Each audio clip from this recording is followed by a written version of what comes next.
তুমি আমার দিকে এমন করে এগোচ্ছ কেন? বর বউয়ের দিকে কেন এগোয় জানেন না আপনি? জানি, কিন্তু তুমি কি করতে চাইছো বলো? কারণ আমি আপনাকে আদর করতে চাই। আমার আদর চাই এখন। আমি তোমাকে বর হিসেবে মানি না। প্লিজ তুমি আমার কাছে এসো না। তোমাকে দেখে আমার ভয় লাগছে। আদর করলে তো ভয় একটু লাগবেই। আজকে যদি আদর করি পরে আর ভয় লাগবে না। কাছে আসেন না ভাবি। ঈশান, আমি তোমার ভাবি হই, প্লিজ এরকম কিছু করো না, তাহলে আমার অনেক ভয় লাগবে। আমি তোমাকে অনেক বিশ্বাস করি, প্লিজ আমার সাথে এমন কিছু করো না। ভাবি হতেন, কিন্তু এখন আপনি আমার বউ। তাছাড়া আমি আপনাকে বউ হিসেবে মানি, তাহলে ভাবি হিসেবে মানবো কেন? আর আপনি কি আমাকে বিয়ে করেছেন দেবর বলার জন্য? হ্যাঁ, আমি তোমাকে বর হিসেবে মানি না।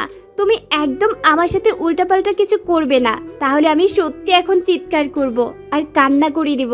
বলবো তুমি আমার সাথে উল্টাপাল্টা কিছু করেছো। আপনার যা বলার আপনি বলতে পারেন, তাতে আমার কিছু যায় আসে না। এখন আপনি আমার বউ, আপনাকে আমি আদর করতে পারি। আর আপনি চিৎকার করলে তাতে কেউ আসবে না। সবাই ভাববে আপনি ব্যথা পাচ্ছেন, ওই জন্য চিৎকার করছেন। আচ্ছা ভাইয়া কি আপনাকে আদর করেনি? নাকি যে আপনি ব্যথা পাবেন? নাকি আপনি এখনও ভার্জিন আছেন? আমার তো মনে হয় না। তার উপর আপনার যে সুন্দর ফিগার আর যে হট দেখতে আপনি, বিয়ের আগে তো আপনার বয়ফ্রেন্ডের সাথেই সব হয়ে যাওয়ার কথা। ছি ঈশান, তুমি এসব কি বলছো? তুমি এগুলো বলতে পারলে আমাকে? আমি না তোমার ভাবি হই, তুমি এগুলো আমাকে নিয়ে কি করে চিন্তা করতে পারো না, প্লিজ। আপনি আমাকে যা ভাবার ভাবতে পারেন। তাছাড়া আপনি তো দেখতে সত্যিই অনেক হট। তাছাড়া ভাইয়ার সাথে আপনার কিছু না হলেও আপনার তো বয়ফ্রেন্ড ছিল, তাই না? তাহলে তার সাথে কিছু হয়নি? ঈশান, আমি কিন্তু তোমার ভাবি হই। তুমি আর একটাবার এসব উল্টাপাল্টা কথা বললে আমি তোমার গায়ে হাত তুলতে বাধ্য হব। সেটা কি খুব ভালো হবে? দেখেন, আপনি আমাকে যতই ভাবি বলে এড়িয়ে যাওয়ার চেষ্টা করেন, আমাকে দেবর সাজিয়ে দূরে সরিয়ে দেওয়ার চেষ্টা করেন, এখন তো আমি আপনার বর। তাহলে আপনি আমার থেকে দূরে সরে যাবেন কেন? আমি তো আপনাকে ভালোবাসি। এখন আপনার থেকে আদর পেতে চাই। তাহলে আপনি আমাকে আদর করতে দিবেন না কেন? নাকি আমি দেখতে খারাপ? ভাবি বলেন, আপনি তো বলতেন যে বিয়েটা করে নেবেন। তাহলে এখন আপনি আমাকে মানতে চাইছেন না কেন?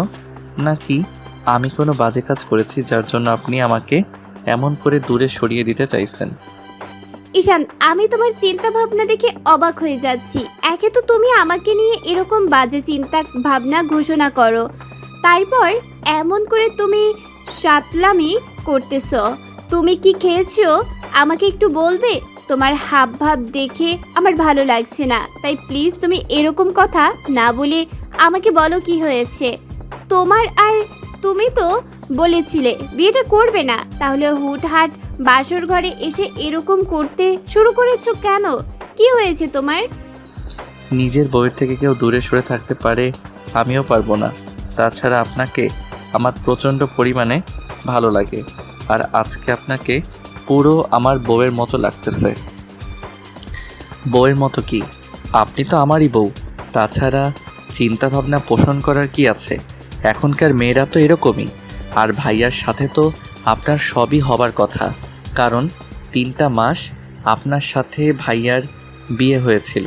তাহলে আপনাকে কিভাবে ভার্জিন সেটা বলতে চাইছেন? তুমি আমাকে যেমনটা ভাবছো আমিও অতটা বাজে মেয়ে নই। দেখো, তোমার ভাইয়া তো আমাকে বিয়ে করেছিল ঠিকই, কিন্তু সে অন্য কাউকে ভালোবাসতো। তোমার আব্বু তাকে ত্যায্যপুত্র করে দিয়েছিল, দেখেই আমাদের বিয়ে দিয়েছিল। আমি বিয়ের 1 মাস পর জানতে পেরেছি তোমার ভাইয়া কারোর সাথে রিলেশনে আছে, কিন্তু তখন ও আমাকে ইগনোর করে যেত। আমি তাকে বারবার মায়ায় ফেলার চেষ্টা করেছি, তারপরেও সে আমাকে ভালোবাসেনি। আমি যখন বুঝতে পারলাম তখন বাসায় বলে দেই, আর তখন আব্বু আম্মু আমাকে বারণ করেছিল। তোমার বাসায় বলতেই আম্মু বলেছিল মেয়েদেরকে তার স্বামীকে আঁচলে বেঁধে রাখতে হয়। আমিও সেটা চেষ্টা করেছিলাম, কিন্তু তার বিপরীত হবে। তোমার ভাইয়া যে বাসা থেকে চলে যাবে সেটা আমি ভাবতে পারিনি। ও, তার মানে আপনি বলতে চাইছেন যে বিয়ের আগে আপনি যাই করেছেন না কেন না করেছেন, কিন্তু ভাইয়ার সাথে আপনার কিছুই হয়নি, তাই তো? তাতে কি? বিয়ের আগে তো আপনার বয়ফ্রেন্ড ছিল, তাহলে আপনার বয়ফ্রেন্ড আপনাকে আদর করেনি, ভালোবাসেনি? ঈশান, তুমি কিন্তু বাড়াবাড়ি করে ফেলছো। আমি তোমার থেকে সিনিয়র আর তোমার ভাবি, আর ভাবিকে তুমি এসব আজে বাজে প্রশ্ন করতে পারো না। দেখেন, আপনি এসব উল্টাপাল্টা কাজ করতে পারবেন, আর আমি আপনাকে প্রশ্ন করলেই দোষ। একদম আমার উপর রাগারাগি করবেন না। এখন কিন্তু আমি আপনার বর, আর আপনি কাকে ভাবি বলে দাবি করতে বলেছেন? একটা সময় আপনি আমার ভাবি ছিলেন, কিন্তু আমি আপনার দেবর থাকলেও এখন আপনাকে বউ হিসেবে মানি আর আদর করতে চাই। ওই জন্যই বাসর করে এসেছি। আপনি কিন্তু আমাকে আজকে আদর করতে দিবেন। অনেক ভালোবাসবো আপনাকে আজকে। আচ্ছা ঠিক আছে, তুমি যখন বিশ্বাস করতে চাইছো না, তাহলে তোমাকে আমি আমার এক্স বয়ফ্রেন্ডের সাথে কথা বলিয়ে দিব। আর তুমি আমার ফ্রেন্ডগুলোর কাছে শুনবে, আমি ওদের কাছে সবই শেয়ার করতাম। আর যদি তোমার সন্দেহ হয়, তাহলে তুমি সেটা চেক করে দেখতে পারো। তাছাড়া আমার কোনো ইন্টেনশন ছিল না বিয়ের আগে কারোর সাথে এরকম কিছু করার। আমার বয়ফ্রেন্ড আমাকে অনেকবার বলেছিল, তাই আমি ওর সাথে ব্রেকআপ করে দিয়েছি। আর এখন তুমি যে আমাকে এমন করে সন্দেহ করবে, আমি সেটা ভাবতেই পারিনি। তুমি আজকে যাকে বিয়ে করেছো না, সে এখনো পিওর ভার্জিন আছে। তুমি সেটা বিশ্বাস করো বা না করো। তাহলে তো হয়ে গেল। আমি যেমন বউটা চাইছিলাম তেমনটাই পেয়েছি। তারপরও ভয় পেয়ে গেছিলাম যে ভাইয়া তো আপনার সাথে সব করে নিয়েছে, কিন্তু আমার বিশ্বাস হচ্ছিল না যে ভাইয়া আপনার সাথে কিছু করতে পারে। কারণ ওই মেয়েটার সাথে ভাইয়ার বিয়ের আগে সব কিছু হয়ে গেছিল, সেটা আমি কয়েকটা দিন আগেই জানতে পারলাম। আর ওই মেয়েটা এখন প্রেগনেন্ট। ভাইয়া ওকে নিয়ে দেশের বাইরে চলে গেছে। যাওয়ার আগে আমার সাথে কথা হয়েছিল। ভাইয়া বলেছিল আব্বু আম্মুকে বোঝাতে, আর না হলে আপনাকে বিয়ে করে নিতে। আমি মানতে পারতেছিলাম না, ভাইয়ার উপর অনেকটা রাগ করেছিলাম।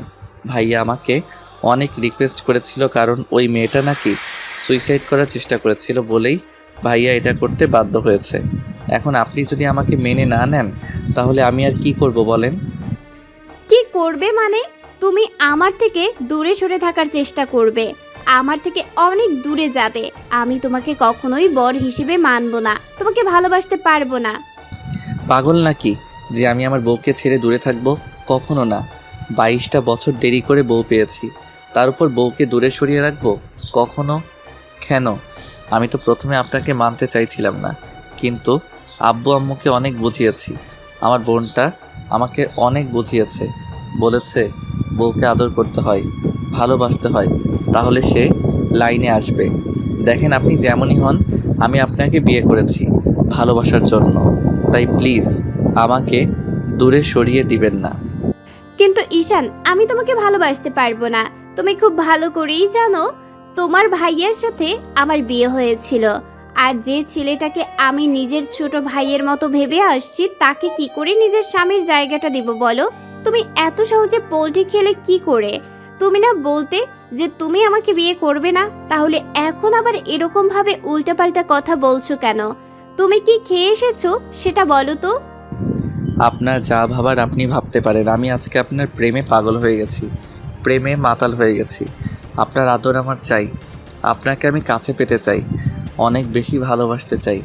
প্লিজ আমাকে আটকাবেন না, না হলে আমাকে জোর করে সবটা করতে হবে। আর আটকাবেন কি, আজকে আপনি চাইলেও আমাকে আটকাতে পারবেন না, তাহলে সেটা আপনার জন্য খুব খারাপ হবে। আমি জোর করে আপনাকে আদর করব, ভালোবাসবো। তুমি আমার সাথে এমনটা করতে পারো না। আমি তোমাকে খুব ভালো ছেলে বলে জানি। আর তুমি যদি এমনটা করো, তোমার ওপর যেটুকু বিশ্বাস আমার আছে, তাহলে সেটুকু বিশ্বাস হারিয়ে যাবে। আমি তো এটাই বুঝতে পারছি না যে আপনার আমার উপর থেকে বিশ্বাসটা হারিয়ে যাবে কেন। আমি না এখন আপনার স্বামী, আমি আপনাকে আদর করতেই পারি। তাছাড়া আমি তো আপনাকে ভালোবেসে ফেলছি। আপনি জানেন না, আপনাকে প্রচণ্ড পরিমাণে আমার কাছে পেতে ইচ্ছে করছে। প্লিজ একটু কাছে আসেন না, এভাবে আটকে দিয়েন না আমাকে। তোমাকে আর কত বোঝাতে হবে যে আমি এটা করতে পারবো না? তুমি খুব ভালো করেই জানো যে আমি তোমাকে ছোট ভাইয়ের মতো দেখি। আমাদের মাঝে দেবর ভাবির সম্পর্ক, তোমার আমার মাঝে। তাহলে তুমি কি করে বলতে পারছো এরকম কথা? তুমি কেন বুঝতে চাইছো না যে আমি তোমাকে কখনোই স্বামীর অধিকারটা দিতে পারবো না। তুমি শুধু শুধু পাগলামি করে আমাকে বিয়েটা করলে। তোমাকে আমি বোঝাতে পারলাম না এইসব সম্ভব না ঈশান। বারবার এসব কথা বলে আমাকে রাগিয়ে দিয়েন না প্লিজ। তারপর উল্টাপাল্টা কিছু একটা করে ফেললে তখন কিন্তু আপনারই খারাপ লাগবে। সেটা কি খুব বেশি ভালো হবে বলেন? আমি জানি আপনার কোথাও কোনো রিলেশন ছিল না, তাহলে কেন আমাকে স্বামী হিসেবে মেনে নিতে পারবেন না বলেন? কি সমস্যা আপনার আমাকে মেনে নিতে? বললামই তো, তোমার আর আমার মাঝে দেবর ভাবির সম্পর্ক ছিল, তাহলে কি করে মেনে নিব তোমাকে? আমি তো বলেই দিলাম এসব মেনে নেওয়া সম্ভব না। তারপরেও তুমি কেন বুঝতে চাইছো না? তুমি বুঝতে পারছো না আমি তোমাকে ভালোবাসতে পারবো না, আর না তোমাকে নিজের সাথে মিশিয়ে নিতে পারবো। শুধু শুধু তুমি এই বিয়েটা করলে আর আমাকে এরকম একটা বাজে পরিস্থিতির মুখে ফেললে। তার মানে আপনি আমাকে কাছে পেতে চান না? আচ্ছা ভাইয়ার মতো আমিও যদি আপনার থেকে হারিয়ে যাই, তাহলে তখন কি করবেন আপনি? ঈশানের মুখে এমন কথা শুনে আদ্রিতা অসহায়ভাবে ওর মুখের দিকে তাকিয়ে রইল। আদ্রিতার মুখটা নিমিষের মধ্যে কালো হয়ে গেছে। ঈশান বুঝতে পারল আদ্রিতার ভেতরে একটা খারাপ লাগা কাজ করছে। এমনিতেই প্রথমবার ভাইয়াকে বিয়ে করার পর যখন ওর ভাইয়া ওদেরকে ছেড়ে চলে গেছে, তখন আদ্রিতা অনেকটা আপসেট ছিল, অনেক কান্নাকাটি করেছিল। আদ্রিতার মুখটা কালো দেখে ঈশান বলতে লাগলো, সামান্য একটু কথাটা সহ্য করতে পারলেন না? তাহলে যদি সবসময় এরকম ইগনোর করে দূরে সরিয়ে দেন, তখন আমিও আপনার থেকে দূরে সরে যাব। যদি ভাইয়ার মতো অন্য কারোর প্রতি আসক্ত হয়ে পড়ি, সেটা মেনে নিতে পারবেন না? কখনো আমাকে কাছে পাবেন না, তখন না শত চাইলেও আমাকে আর নিজের করে পাবেন না। ভালোবাসাটাকে আগলে রাখতে হয়, সেটা কি আপনি জানেন না? তাহলে ন্যাকামিটা করেন কেন? আদ্রিতা মাথা নিচু করে রইল।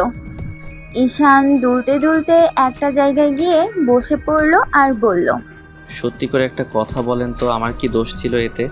আমার কি ইচ্ছা করে না নিজের বউকে ভালোবেসে কাছে টেনে নিতে, তাকে আদর করতে? নাকি তাকে কাছে পাওয়ার কোনো অধিকার আমার নেই বলেন? ঈশান, আমি জানি আমার দোষ এটাই যে আমি আপনার জুনিয়র, আপনার দেবর ছিলাম। আপনার থেকে আমার মাত্র 3টা বছরের ডিফারেন্স। তাহলে কেন আপনি আমাকে ভালোবাসতে পারবেন না? কি এমন অন্যায় করেছি আমি যার জন্য আপনি আমাকে স্বামীর অধিকার দিতে পারবেন না? আচ্ছা, আপনার তো সময় নিলে পারেন, তারপর আপনি সেটা করতে চাইছেন না। কি এমন সমস্যা আমার মধ্যে? আমি দেখতে খারাপ, বাজে ছেলে, যার জন্য আপনি আমাকে ভালোবাসতে পারবেন না? তাহলে বিয়ে করেছিলেন কেন? আমার কি কোনো ইচ্ছা, স্বপ্ন থাকতে পারে না? 22টা বছর ধরে নিজের মধ্যে ভালোবাসাটাকে জমিয়ে রেখেছি। কখনো কাউকে ভালোবাসিনি, শুধু বউকে ভালোবাসবো বলে। আর এমন একজনকে বিয়ে করলাম যে কিনা কিছুদিন আগেও আমার ভাইয়ার বউ ছিল। আর ভাইয়া এরকম একটা পরিস্থিতিতে ফেলে তার বউকে আমাকে বিয়ে করতে বাধ্য করলো। এই দোষটা কি আমার বলেন? আমি তো পরিস্থিতিটাকে মেনে নিয়েছিলাম, ভাগ্যটাকে মেনে নিয়ে আপনার সাথে সবটা নতুন করে সাজানোর চেষ্টা করেছিলাম। আপনি কি করলেন? আমার সবটা ভেঙে দিলেন। আমি বাসর ঘরে আসতেই আপনি আমাকে এমন রিজেক্ট করলেন। আসলে ভালোবাসাটা আমার জন্য না। আমি যদি আর 10টা ছেলের মতো বকাটে হতাম, তাহলে আপনি ঠিকই আমাকে ভালোবাসতেন। আমার মধ্যে না কোনো বাজে নেশা আছে, না কোনো মেয়ের সাথে আমি রিলেশনে আছি। আসলে কি বলেন তো, আমি না এখন আপনার থেকে কেন জানি দূরে থাকতে পারছি না। আর আপনি আমাকে এমন করে দূরে সরিয়ে দিচ্ছেন। প্লিজ ঈশান, এগুলো বলো না, আমি এগুলো শুনতে পারছি না। এসব প্লিজ বলো না। আজকে এগুলো আপনাকে শুনতেই হবে। আপনি যদি আমাকে বিয়েটা নাই করবেন, তাহলে কালকে রাতেও আমাকে বলতে পারতেন, আমি বিয়েটা করতাম না।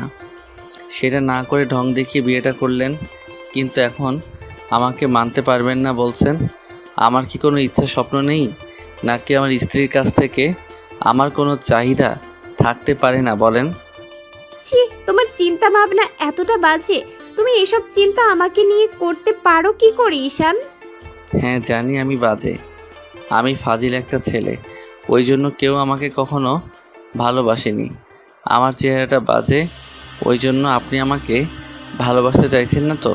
কিন্তু দেখবেন একটা সময় আপনি নিজে থেকে আমাকে ভালোবাসতে চাইবেন, তখন না অনেক বেশি দেরি হয়ে যাবে। হয়তো দূরে কোথাও হারিয়ে যাব, না হলে অন্য কারো মায়ায় পড়ে যাব। আমি আর এইভাবে নিজেকে কষ্ট দেব না। অনেক নিজের ভালোবাসাটাকে নিজের মধ্যে জমিয়ে রেখেছি, তারপরও কারো মাঝে সেটা বিলিয়ে দেইনি, শুধু বউকে ভালোবাসবে বলে। আর আজকে বাসর ঘরে আসার পর আপনি এমন কিছু বললেন, এসব কথা শোনার পর মনে হচ্ছে এই বিয়েটা না করাটাই আমার জন্য শ্রেয় ছিল। ঈশানের এরকম দ্বারা কথা শুনে আদ্রিতা ফ্যাল করে ওর মুখের দিকে তাকিয়ে রইল। আদ্রিতা বুঝতে পারছে ঈশান ওর কথাগুলো শোনার পর কতটা কষ্ট পেয়েছে, যার জন্য এসব কথা বারবারই বলেই যাচ্ছে। ঈশান জানে আদ্রিতা এত সহজে ওকে কাছে আসতে দেবে না, ওকে আদর করতে দিবে না। ঈশান জানে আদ্রিতা এত সহজে ওকে কাছে আসতে দেবে না, না ওকে আদর করতে দিবে, যার জন্য ঈশানের প্রচণ্ড পরিমাণে রাগও হচ্ছিল। তার উপর ঈশান এরকম একটা নেশার ওষুধ খেয়েছে, যার জন্য ওর ভিতরে খুব উত্তেজনা কাজ করছে। ঈশান একটা নেশা দৃষ্টিতে আদ্রিতার দিকে তাকিয়ে আছে, আর যদি ওকে বারণ করে চলেছে, তাই ঈশান বেশ কিছুক্ষণ ওর দিকে তাকিয়ে রইল। তারপর একটা সময় ওর অনেকটাই কাছে চলে গেল। আদ্রিতা পেছাতে দেয়ালের সাথে ঠেকে গেল। ঈশান আদ্রিতাকে জোর করে কাছে টেনে নেয়। আদ্রিতা একদম ভয় পেয়ে চুপসে গেছে। ঈশান আলতো করে ওর ঠোঁটের উপরে আঙুল দিয়ে স্লাইড করে বলল, কোনো কথা নাই, আজকে রাতে শুধু আমি আর আপনি, আপনি আর আমি দুজন দুজনকে ভালোবাসবো। আপনি তো ভাইয়ার আদর পাননি, আজকে দেখবেন আমি আপনাকে কত ভালোভাবে আদর করে দেই, আপনার ভালো লাগবে। প্লিজ আমাকে আটকাবেন না। আর আমি তো আপনার স্বামী, কি করে আটকাবেন আমাকে? আমি জানি আপনি কখনো আমাকে আটকাবেন না। হ্যাঁ, এটা ঠিক যে মেনে নিতে সমস্যা হবে, তারপর আজকে আদর করে দেখেন আপনি আমাকে ভালোবাসতে শুরু করবেন।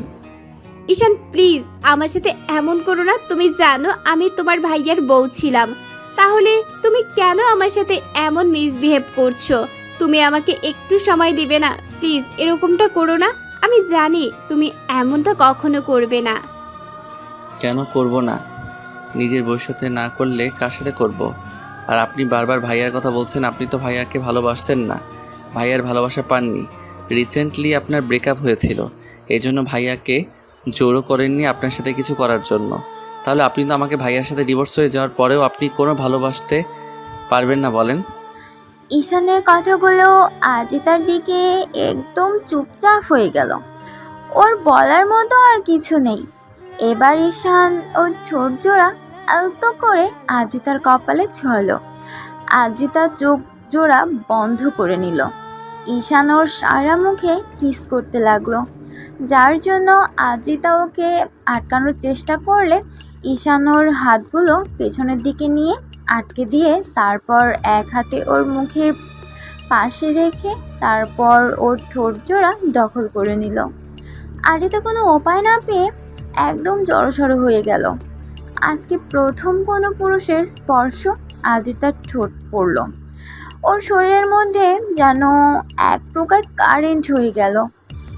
ও একদম পাথরের মতো দাঁড়িয়ে আছে। ঈশান ওর ঠোঁটে পাগলের মতো কিস করতে শুরু করে। আদ্রিতার নিঃশ্বাস ভারী হয়ে আসছে।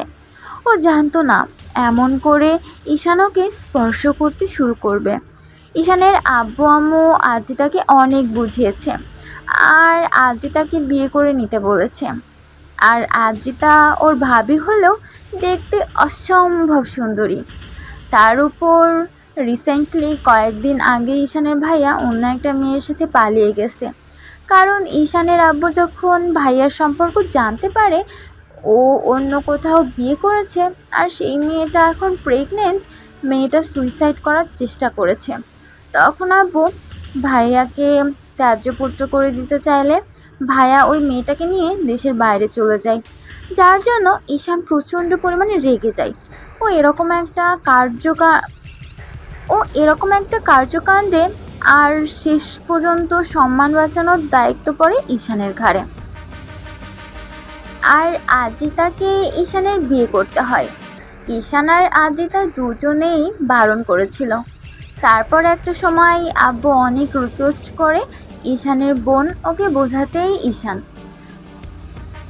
ভাবে বিয়েটা করে নেবে আব্বুর সম্মান বাঁচাতে।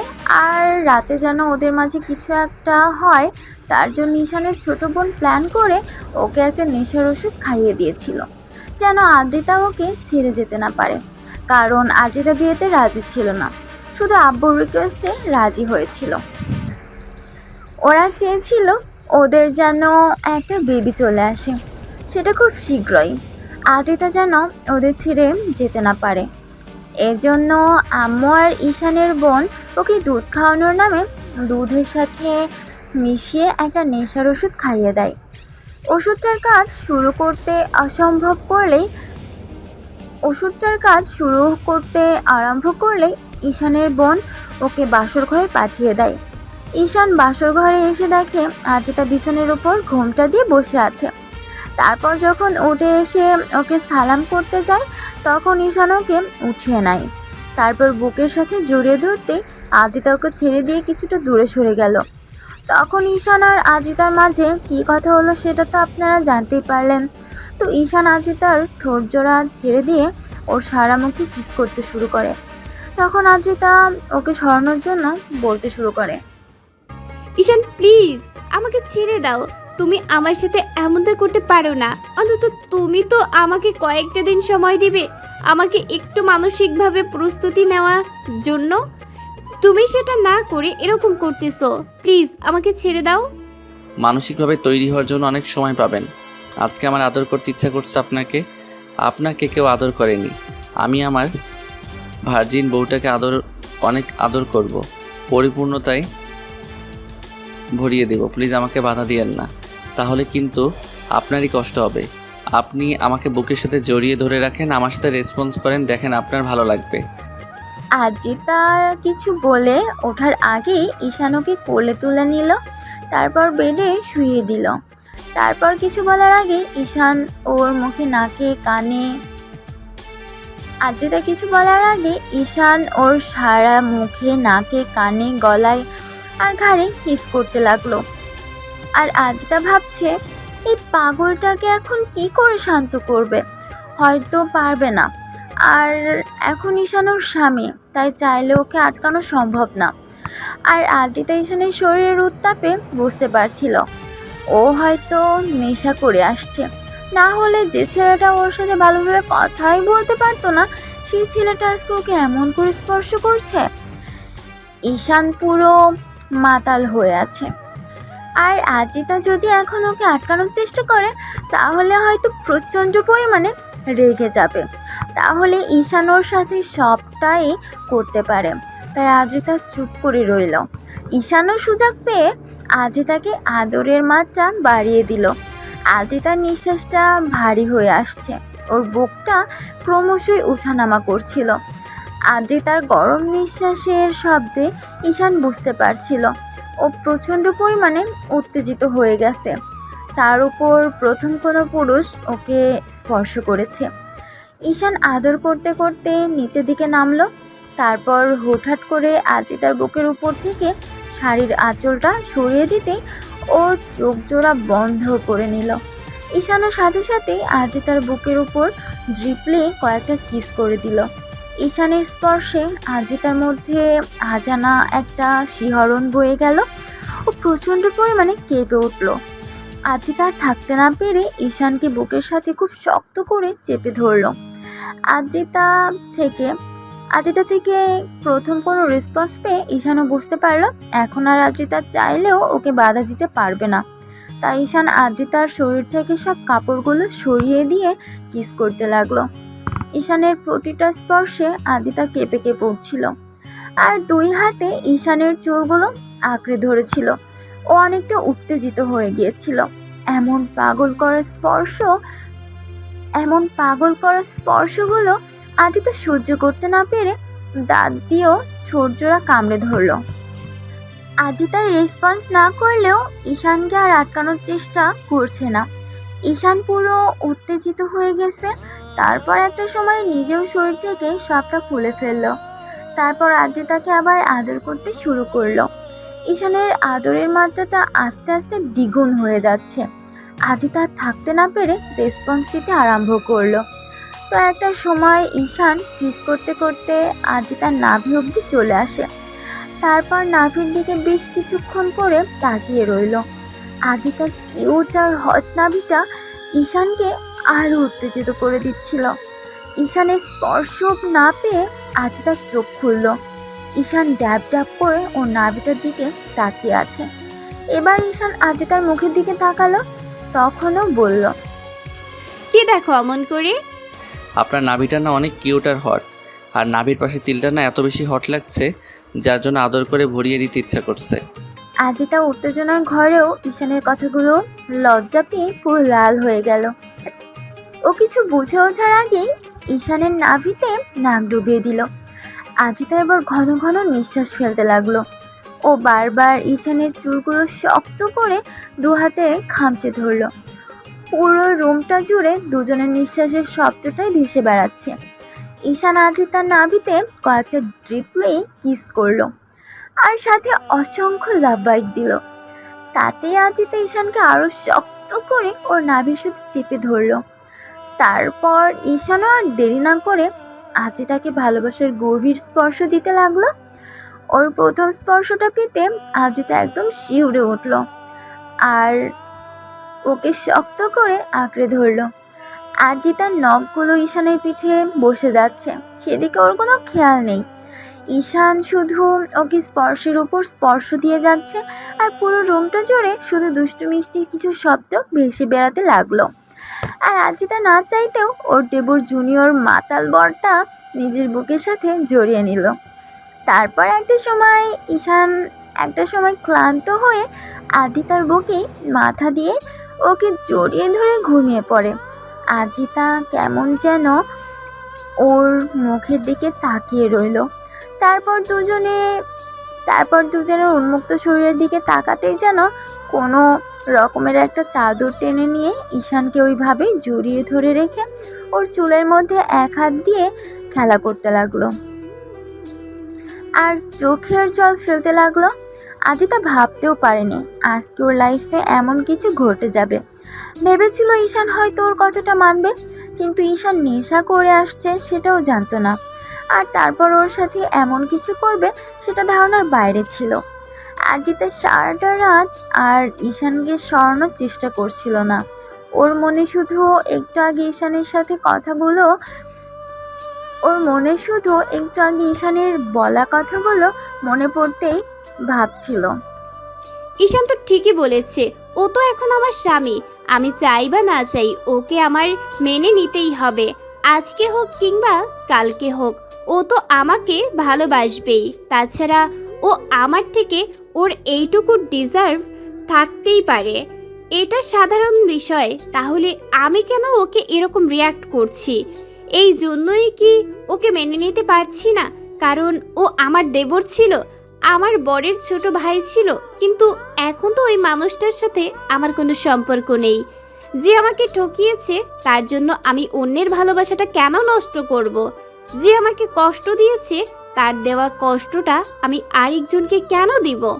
হ্যাঁ, ওকে হয়তো মেনে নিতে কষ্ট হবে, কিন্তু আজকে ও যেটা জোরপূর্বক করেছে, এইটা না করলে বুঝতেই পারতাম না স্বামী স্ত্রীর মাঝে এত ভালো মুহূর্ত থাকতেই পারে।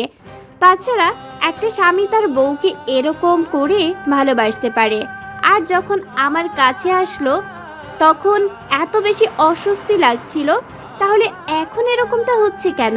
ও আমার বুকে শুয়ে আছে, তারপরেও তো আমি ওকে সরিয়ে দিচ্ছি না। তাহলে কি আমি ওকে ভালোবাসতে পারবো? আচ্ছা, যখন আমাকে আদর করছিল তখন তো আমি ওকে সরিয়ে দিতে পারলাম না। কি করব? আমি তো কিছুই বুঝতে পারছি না। ওকে ভালোবাসতে পারবো নাকি দূরিয়ে সরিয়ে দিব? তাছাড়া ও এখন আমার স্বামী, আমি কি করে ওকে দূরে সরিয়ে দিব? তার উপর আব্বু আম্মু আমাকে এত বেশি ভালোবাসে, নিজের মেয়ে ভাবে। আমি কি করে ওকে কষ্ট দিব? যার জন্য এরকম একটা পরিস্থিতিতে এই বাড়িতে আবারও দ্বিতীয়বার বউ করে এনেছে। তাহলে কেন আমি ওকে মেনে নিতে পারবো না? এত ভালোবাসা যারা আমাকে দিয়েছে তাদের ছেলেকে আমি কি করে কষ্ট দিব? আদ্রিতা এরকম করে ভাবছিল, ওর চোখ দিয়ে পানি পড়ছিল। ভাবতে ভাবতে অনেকটা রাত গভীর হয়ে যায়, আর আদ্রিতাও ঈশানকে বুকে নিয়ে ঘুমিয়ে পড়ে। পরের দিন জানালার গ্লাভস ভেদ করে ভোরের মিষ্টি রোদের আলো এসে আদ্রিতার মুখে পড়ল। আদ্রিতা ঘুমটা ভেঙে গেল। ও চোখ জোড়া খুলতেই বুকের উপর কিছু ভারী একটা অনুভব করলো। দেখলো ওকে খুব শক্ত করে জড়িয়ে ধরে রেখেছে, আর বাচ্চাদের মতো ওর বুকে মুখ বুজে আছে।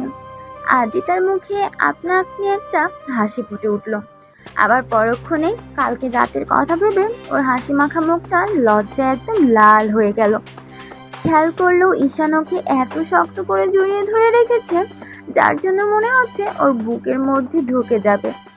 আদ্রিতা কিছুক্ষণ ওর মুখের দিকে তাকিয়ে রইল। আদ্রিতা বারবার কালকে রাতের কথা ভেবেই লজ্জায় পুড়ে লাল হয়ে যাচ্ছিল, কারণ কালকে রাত্রে ঈশান ওকে এত বেশি আদর করেছে যেটা আদ্রিতা কল্পনাতেও ছিল না। ঈশান ওকে এত বেশি গভীরভাবে স্পর্শ করেছিল যে মুহূর্তটাকে আদ্রিতাকে কখনোই বলতে পারবে না। আদ্রিতা খেয়াল করলো ঈশানের পুরো মুখে আর সারা শরীরে লিপস্টিকের অসংখ্য ছাপ, যেটা দিকে ওর বুঝতে বাকি রইল না কালকে রাত্রে কি একটা কাজ করে ফেলেছে। সাথে সাথে ওর মুখটা লজ্জায় লাল হয়ে যাচ্ছে। এবার আদ্রিতা নিজেই নিজের বলতে আরম্ভ করলো, ইস, এগুলো কখন করলাম? এগুলো যদি এই পিচ্চি দেখে তাহলে তো পুরো লজ্জায় ফেলে দিবে। ও তো প্রশ্নের উপর প্রশ্ন করেই চলবে, বলবে আমি ওকে ভালোবাসি না, তাহলে ও আমাকে স্পর্শ করলো তখন ওকে আটকে দিলাম না কেন? এইসব বলে বলে তো পিচ্চিটা আমাকে লজ্জায় পুরো শেষ করে দিবে। কি করে পারলাম আমি এমন একটা কাজ করতে? আদ্রিতার কথাগুলো ভাবছে আর লজ্জা মাখা হাসি দিচ্ছে। আবার পরক্ষণে ওদের কয়েকদিন আগেকার সম্পর্কের কথা ভেবে মুখটা কালো হয়ে গেল। আর কালকে রাত্রে ঈশান যে ওকে জোরপূর্বক কাছে টেনে নিয়েছে সেটা ভেবেই আদ্রিতা কিছুক্ষণ চুপ করে রইল। ঈশান ঘুমিয়ে আছে আর আদ্রিতা মনে হলো এখন ফ্রেশ হওয়া দরকার। প্রায় 8টা বেজে যাচ্ছে, কিন্তু পিচ্চিটা ওকে ছাড়তেই যাচ্ছে না। তাই আদ্রিতা ঈশানকে একটু ধাক্কা দিয়ে ডাকতে লাগলো, ঈশান, এই ঈশান, ওঠো, অনেক বেলা হয়ে গেছে, এখন ছাড়ো আমাকে। আদ্রিতার ডাকাডাকিতে ঈশান তো উঠলই না, বরং ওকে একটু ধাক্কা দিতেই ঈশান চোখ মুখ কুঁচকে ওকে আরো শক্ত করে জড়িয়ে ধরলো। ঈশানের এমন কর্মকাণ্ডে আদ্রিতা এবার ফিক করে হেসে দিল। ঈশানের মুখটা একদম বাচ্চাদের মতো লাগছিল, তার উপর লিপস্টিকের অসংখ্য ছাপে মুখটা পুরো বাজে হয়ে আছে। আদ্রিতা বারবার ওকে ডাকতে লাগলো, তখন ঈশান বলতে আরম্ভ করলো, আমু যাও তো, আমাকে একটু ঘুমাতে দাও না, আমার অনেক ভালো লাগছে এইভাবে ঘুমাতে। এই ফাজিল, আমি তোমার আম্মু না, তোমার ভাবি। ছাড়ো আমাকে, তুমি ঘুমাও, আমাকে তো অন্তত যেতে দাও। ঈশান আর কোনো কথা বলল না, তাই আদ্রিতা ওকে জোর করে ছাড়িয়ে নিল। তখন ঈশান কিছু একটা খুঁজতে লাগলো। আদ্রিতা কোলবালিশটাকে এগিয়ে দিলে ঈশান কোলবালিশটাকে জড়িয়ে ধরলো। আদ্রিতা বিছানা ছাড়তেই বুঝতে পারলো শরীরে কিছু নেই, তাই কোনো রকম একটা চাদর পেঁচিয়ে তারপর ওয়াশরুমে চলে গেল। আদ্রিতা ওয়াশরুমে গিয়ে কিছুক্ষণ বেসিনের সামনে দাঁড়িয়ে নিজেকে দেখতে লাগলো। আদ্রিতা খেয়াল করলো ওর ঘাড়ে আর গলায় অসংখ্য কামড়ের দাগ, যার জন্য ওর প্রচণ্ড লজ্জা লাগছিল। আবার যখনই মনে হচ্ছিল কামড়গুলো ওর জুনিয়র বরটা দিয়েছে, 2 দিন আগেও যে ওকে ভাবি বলে ডেকেছে আর কালকে রাতে সেই জুনিয়র দেবরটা ওকে এত বেশি ভালোবেসেছে। ঈশান আদ্রিতার পূর্বের সম্পর্কে এই কথাটা মনে হতেই ওর মুখটা কালো হয়ে গেল। আদ্রিতা একটা দোটানার মধ্যে আছে। একবার মনে হচ্ছিল ও ঈশানকে মেনে নিতে পারবে, আবার পরক্ষণেই মনে হয়েছিল হয়তো মানতে পারবে না। আদ্রিতা শাওয়ার নিচ্ছে আর ভাবছে, আচ্ছা, ঈশান কি এখন থেকে রোজ এমন করে আদর দিবে, নাকি কালকে নেশার ঘরে আসছিল বলে এরকম একটা কাজ করেছে? আদ্রিতা কথাগুলো ভেবে পুরো পাগল হয়ে যাচ্ছে। শাওয়ার নেওয়া শেষ করে বেরিয়ে আসলো। ঈশান এখনো ঘুমাচ্ছে। আদ্রিতা প্রথমবারের মতো একটা শাড়ি পরে রেডি হয়ে নিল। তারপর নিচে আসতেই দেখলো আম্মু আর কাজের লোকটা রান্না করছে। তখন আম্মুর পাশে দাঁড়াতে আম্মু ওর দিকে তাকিয়ে একটু মুচকি হেসে বলতে লাগলো, কি হলো মামুনি, এত সকালে তুমি রান্নাঘরে আসলে যে? আম্মু রোজই তো আসি, তাহলে আজকে আর নতুন কি হলো? কিন্তু আজকে এসব জিজ্ঞেস করছো যে? জিজ্ঞেস করবো না? কালকেই তোমাদের বিয়েটা হলো আর তুমি আজকেই রান্নাঘরে চলে আসছো। আম্মুর কথাতে আদ্রিতার মুখটা কালো হয়ে গেল। মনে পড়ে গেল ঈশানের ভাইয়ার বউ হয়ে প্রথম যেদিন এই বাড়িতে এসেছিল, পরদিন সকালে আজকের মতো রান্নাঘরে আসছিল। আম্মু ওকে বকা দিয়েছিল। কথাগুলো মনে পড়তেই আদ্রিতার মুখটা কালো হয়ে গেল। আম্মু বিষয়টা বুঝতে পেরে আর কিছু বলল না। আদ্রিতা বলতে লাগলো, আম্মু প্রথম দিন তো এভাবেই রান্নাঘরে এসেছিলাম, তাহলে আজকে আবার নতুন কি হলো? তাছাড়া এমন না যে আমি এই বাসায় নতুন বউ হয়ে আসছি, তাই রান্নাঘরে আসতে পারবো না। মামুনি সেটা ঠিক আছে, কিন্তু কালকেই তো তোমাদের বিয়ে হলো, তুমি এমন করে বলছো কেন? দেখো মামুনি, যেভাবেই তোমাদের বিয়েটা হোক, তারপরও সবেমাত্র বিয়েটা হলো, তাই তুমি আমাদের বাড়ির আবারও সেই নতুন বউ, তাই এরকম ভাবার কোনো কারণ নেই। তুমি যাও রুমে ঈশানকে ডেকে ওঠাও। ও কি ঘুমাচ্ছে নাকি উঠেছে? আদ্রিতার বারবার মনে হচ্ছে ঠিক এই কথাগুলো আম্মু প্রথমবার ওর বিয়ের পর বলেছিল, আর আজকেও এমনটা বলছে। আদ্রিতা বেশ কিছুক্ষণ চুপচাপ থেকে রুমে চলে গেল। ঈশান এখনও ঘুমাচ্ছে। আদ্রিতা ওকে আর ডিস্টার্ব করলো না, গিয়ে সোফায় বসলো আর ঈশানের মুখের দিকে তাকিয়ে রইল। ঈশান বারবার বালিশের এপাশ ওপাশ করছে। ওর শরীরে কালকে রাতের আদ্রিতার দেওয়া লিপস্টিকের ছাপগুলো এখনও স্পষ্ট, যার জন্য আদ্রিতাকে বারবার লজ্জায় পড়তে হচ্ছে। আদ্রিতা এক ধ্যানে ওর জুনিয়র বরটার মুখের দিকে কতক্ষণ যে তাকিয়েছিল ঠিক নেই। তারপর হুঁশ ফিরতেই বুঝতে পারলো 9টা বেজে গেছে। বুঝতেই পারেনি কখন এতটা সময় পার হয়ে গেছে। এরই মাঝে আম্মুর ডাক পড়লো, ওদের নিচে যেতে বলেছে। আদ্রিতা তাড়াহুড়ো করে এসে ঈশানের পাশে বসে ওকে ডাকতে লাগলো, এই ঈশান, ঈশান ওঠো, দেখো কত বেলা হয়ে গেছে। এত বেলা অবধি শুয়ে থাকলে সবাই কি ভাববে বলো?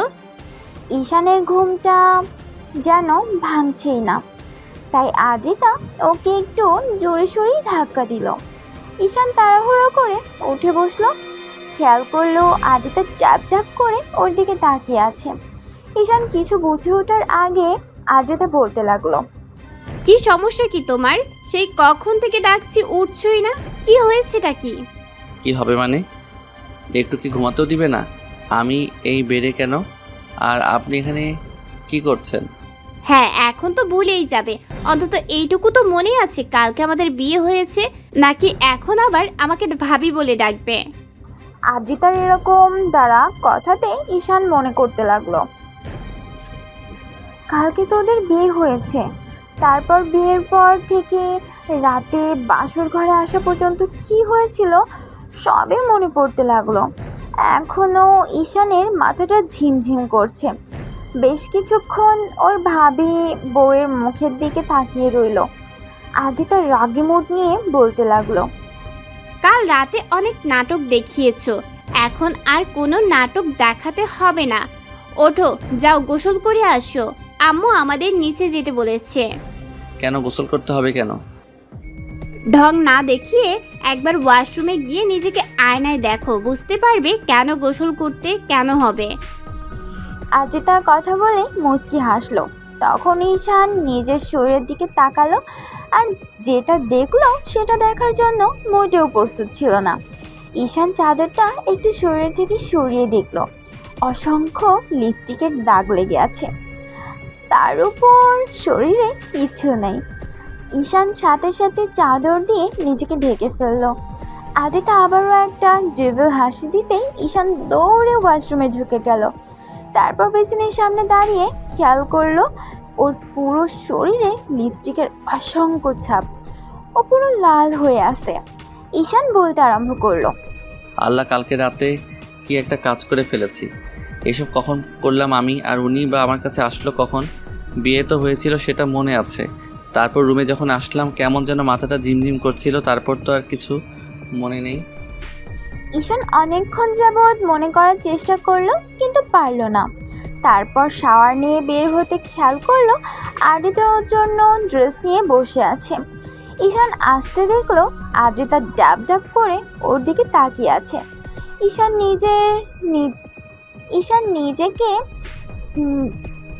নিজের দিকে খেয়াল করলো ওর বুকের লোমগুলো থেকে পানি পড়ছে, যার জন্য আদ্রিতা ঘোর লাগা দৃষ্টিতে ওর দিকে তাকিয়ে আছে। ঈশান একটু লজ্জা পেয়ে গেল আর বলতে আরম্ভ করলো, কি দেখেন এমন করে? কি আর দেখবো, কালকে রাত্রে তো সবটাই দেখে নিয়েছি, আর তুমিও তো সবটা দেখে নিয়েছো, এখন আবার নতুন করে কি দেখার আছে? মানে কি বোঝাতে চাইছেন কি আপনি? আমি কিন্তু কিছু করিনি। তুমিই তো করেছো, এখন নাটক করো না তো। আচ্ছা সত্যি করে একটা কথা বলো তো, কালকে রাতে কি খেয়েছিলে, কি হয়েছিল তোমার, ওরকম মাতলামি করছিলে কেন? আদ্রিতার মুখে এমন কথা শুনে ঈশান ধপাস করে বিছানায় বসে পড়ল। ওর মনে হতে লাগলো যে হয়তো কিছু একটা খেয়েছিল। ঈশান ভাবতে লাগলো কি খেয়েছিল। তারপর হঠাৎ করে মনে হতে লাগলো যে রুমে আসার আগে ওর বোন ওকে এক গ্লাস দুধ খাইয়ে দিয়েছিল, আর দুধের সাথে হয়তো কিছু একটা ছিল, কারণ দুধটা খাওয়ার পর থেকে মাথাটা কেমন ঝিমঝিম করছিল। ঈশানের মনে হতে লাগলো শেষ পর্যন্ত ছোট বোন ওর সাথে এমনটা করলো। তাই ঈশান বেশ কিছুক্ষণ বসে থাকে বলতে লাগলো, আসলে কালকে একটু ড্রিঙ্কস করেছিলাম, ওই জন্য হয়তো এরকমটা হয়েছে। ছি, কি বলো এগুলো? তুমি আবার চাইপাশ খাওয়া শুরু করেছো কবে থেকে? দেখো কালকে যেটা করেছো করেছো, ভুলেও কিন্তু আর এসব খেয়ে আমার কাছে আসবে না। আদিতা কথাগুলো রাগী মুড নিয়েই বলল, যার জন্য ঈশানের হঠাৎ করেই মনে হলো কালকে রাত্রে হয়তো ওদের মাঝে কিছু একটা হয়েছে, না হলে আদিতা ওর সাথে কেমন অধিকার খাটাতে শুরু করেছে। তারপর ওর শরীরে লিপস্টিকের ছাপ দেখতেই ঈশান বুঝে গেছে কিছু একটা হয়েছে, আর যেটা হয়েছে সেটা ঈশান হয়তো মনে করতে পারছে না, কিন্তু খুব গভীর একটা সম্পর্ক ওদের মাঝে স্থাপন হয়েছে। তাই ঈশান বলতে লাগলো, আচ্ছা ঠিক আছে, ওগুলো খেয়ে আসবো না, এমনিতেও আপনার কাছে আসতে পারি তাই না? বলে ঈশান একটু মুচকি হাসলো। তখন আদ্রিতা কেমন করে যেন ওর দিকে তাকিয়ে রইল। তো আদ্রিতার লজ্জায় আর কোনো কথা বলতে পারলো না। ঈশান রেডি হয়ে নিচে চলে যেতে গেল, আদ্রিতাও পিছন পিছন গেল। তারপর সিঁড়ির কাছে আসতেই দুজনে একসাথে নামলো। দুজন খাবার টেবিলের সামনে আসলো। ঈশান চেয়ার টেনে বসলো, আর আদ্রিতাকে দাঁড়িয়ে থাকতে দেখে আম্মু ওকে ইশারায় ঈশানের পাশে বসতে বললে আদ্রিতা বসলো। এবার ঈশান খেয়াল করলো ওর ছোট বোন মিহি কেমন করে যেন ওর দিকে তাকিয়ে আছে আর মুচকি মুচকি হাসছে। তখন ঈশান ভাবলো, কি মনে করেছিস আমি কিছুই বুঝতে পারিনি? তোর জন্য সব হয়েছে, তুই উল্টাপাল্টা জিনিস খাইয়ে দিয়েছিস আমাকে, আর যার জন্য ভাবির সাথে আমি এমন একটা কাজ করেছি, কি লজ্জায় পড়তে হলো। যতই উনি আমার বউ হোক, কিন্তু প্রথম দিনে এরকম একটা কাজ করে ফেললাম। হয়তো জোরপূর্বক ওনার সাথে সবটা করেছি, যার জন্য উনি এমন রাগ দেখাচ্ছে। তো সবাই খাওয়া শুরু করলো। তখন আম্মু বলতে আরম্ভ করলো, আবু শোনো, খাওয়া দাওয়া করে কোথাও বেরোতে হবে না। তুমি এক কাজ করো, আদ্রিতা মামুনিকে নিয়ে শ্বশুরবাড়ি থেকে ঘুরে আসো। শ্বশুরবাড়ির কথাটা শুনে ঈশান বিষম খেলো আর কাশতে আরম্ভ করলো। তখন আদ্রিতা তাড়াহুড়ো করে ওর দিকে এক গ্লাস পানি এগিয়ে দিতে লাগলো আর মিহি বলতে লাগলো, দেখছো আম্মু, এখনই কত ভালোবাসা আর তো দিন পরে আছে। ভাইয়া শ্বশুরবাড়ির কথাটা শুনে তুই বিষম খেলি কেন? এত অবাক হওয়ার কি আছে? আদ্রিতা ঈশানের পানি খাওয়াতে ব্যস্ত ছিল। ঈশান পানিটা খেয়ে মিহির দিকে রাগি চোখে তাকিয়ে রইল। তখন আম্মু বলল, আমি বলেছি যে বিয়ের দ্বিতীয় দিন তো শ্বশুর বাড়িতে থাকতে হয়, তাই না? তাহলে যাবে না কেন? ভাবি, তুমি একটু ভাইয়াকে বলো না। আদ্রিতা মামনি কি বলবে? এটা তো স্বাভাবিক বিষয়। বিয়েটা যেভাবেই হোক এখন তো ওই ঈশানী শ্বশুর বাড়ি, তাহলে যাবে না কেন? অবশ্যই যাবে। ওগো, তুমি বলো না কেন? তোমার ছেলে কিন্তু আমার কথা শুনবে না। যাবে না মানে 100 বার যাবে। আর আব্বু এখন বাসা থেকে বের হবে না। আমি খুব ভালো করে জানি বিয়ের জন্য তুমি এ কয়দিন বাসা থেকে বের হওনি, যার জন্য আশপাশ করছো। খাওয়া দাওয়া করেই হয়তো বেরোনোর চিন্তাভাবনা নিয়েছো। কোথাও বেরোতে হবে না। কয়েকদিন আদ্রিতা মামনিকে সময় দাও, ওদের বাসা থেকে ঘুরে আসো, তারপর অফিসের কাজটা দেখতে শুরু করবে। আব্বু, অফিসের কাজ তাও আবার আমি না করলে হয় না? এখনও তো পড়ালেখাটাই শেষ করতে পারলাম না। দেখো আব্বু, পড়ালেখা শেষ করতে পারোনি তাতে কি? এখন তো তোমাকে এসব দায়িত্ব নিতেই হবে। তুমি ছাড়া আর কে আছে বলো দায়িত্ব নেওয়ার মতো? মিহি সবেমাত্র কলেজে পা রাখলো, ওকে কি দায়িত্ব দেব? আর একটা মেয়ে হয়ে এত দায়িত্ব কি করে নেবে? আব্বু, আমি তো বলিনি ছোট বোনকে এসব দায়িত্ব দিতে। মেয়ে হয়ে কেনই বা এই দায়িত্ব নিবে? তাহলে সেটাই যেন হয়। তোমাকে আব্বু যেটা বলেছে সেটাই শোনো। আর ভাবিকে নিয়ে আজকে ঘুরে আসবে, কেমন? আমরা খুব শীঘ্রই একটা পুষ্কুকে দেখতে চাই যে আমাকে ফুপি বলে ডাকবে। মিহির এরকম রেফাস কথা শুনে ঈশান আবারও কাশতে আরম্ভ করলো। এবার আদ্রিতা লজ্জা পেয়ে দৌড়ে সেখান থেকে চলে গেল। তখন আম্মু বলতে আরম্ভ করলো, ফাজিল মেয়ে, সবার সামনে কি কিভাবে কথা বলতে হয় শেখোনি, তাই না? আমি খারাপ আবার কি বললাম? আম্মু, তোমাদের কি ইচ্ছা করে না নাতি নাতনির মুখ দেখতে? তোমাদের না হয় ইচ্ছা করে না, কিন্তু আমার তো ফুপি হতে ইচ্ছা করে, তাই না?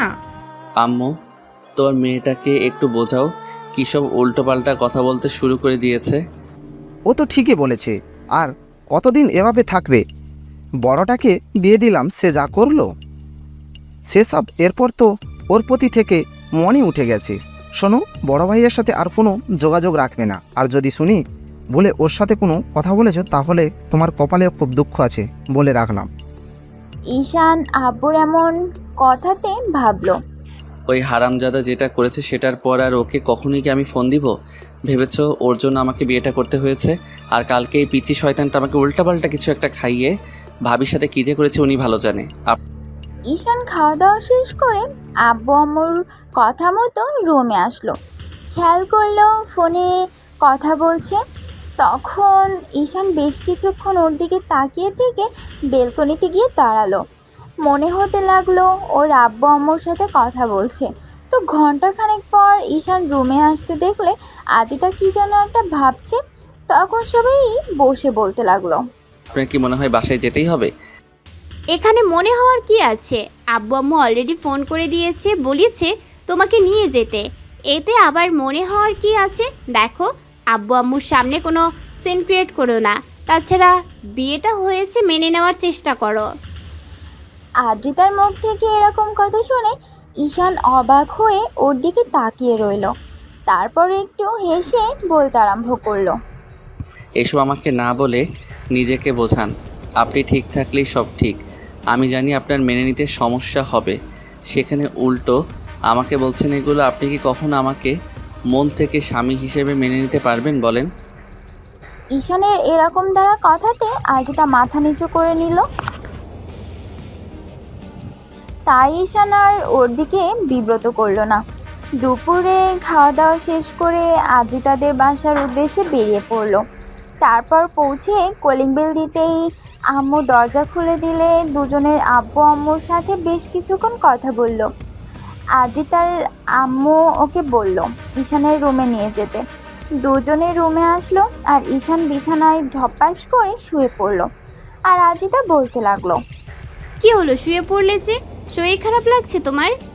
বাবা, বরের জন্য এত মন কাঁদে, ভাবতেই পারতেছি না কেউ আমার জন্য এতটা কেয়ারিং হতে পারে, এতটা বেশি টেনশন করে। সবসময় এরকম ভাবে কথা না বললে হয় না? বিয়ের আগেও এরকম ভাবে কথা বলেছো আর এখনো বলছো। বিয়ের আগে আবার এসব কথা কখন বললাম? তাছাড়া বিয়ের আগের ঘটনা আর এখনকার ঘটনা তো আলাদা, তাই না? তখন আপনি আমার ভাবি ছিলেন আর আমি দেবর, আর এখন তো আমরা স্বামী স্ত্রী। তাহলে এগুলো বলা না বলার মধ্যে তো অনেক তফাৎ ছিল, তাই না? বিয়ে করছো, বিয়েটা তুমি মানো না, আমি মানি, তাহলে কেন এসব কথা বলছো? হ্যাঁ, আদ্রিতার রাগের মাথায় কথাটা বলে ফেললো আর মুখ ফসকে বেপাস অবস্থাতেই কথা বলে ফেললো, যার জন্য নিমিষের মাঝেই ঈশানের মুখটা কালো হয়ে গেল। ঈশান ভেবেছিল কালকে রাতে যেটা হয়েছে এরপর হয়তো আজকে ওকে এসব কথা বলা তো দূরে থাক, কখন ইগনোর করতে পারবে না। এখন ঈশান না চাইলেও আদ্রিতা মনে প্রাণে চাইবে ও যেন আদ্রিতার কাছে এসে ওকে এমন করে ভালোবাসে। কিন্তু আদ্রিতার এরকম একটা কথা শোনার পর ঈশান ওর মুখের দিকে তাকিয়ে রইল, তারপর বলতে লাগলো। হ্যাঁ, ঠিকই বলেছেন। আমি চাইলে তো আর হবে না, আপনাকে তো আমাকে মন থেকে মানতে হবে। জানি না মানতে পারবেন কি না। আদ্রিতা দেওয়ার মতো উত্তর নেই, তাই চুপ করে ওর মুখের দিকে কিছুক্ষণ তাকিয়ে রইল। ঈশান বাকিটা বিকাল বেলকনিতে দাঁড়িয়ে ফোন চালিয়ে কাটিয়ে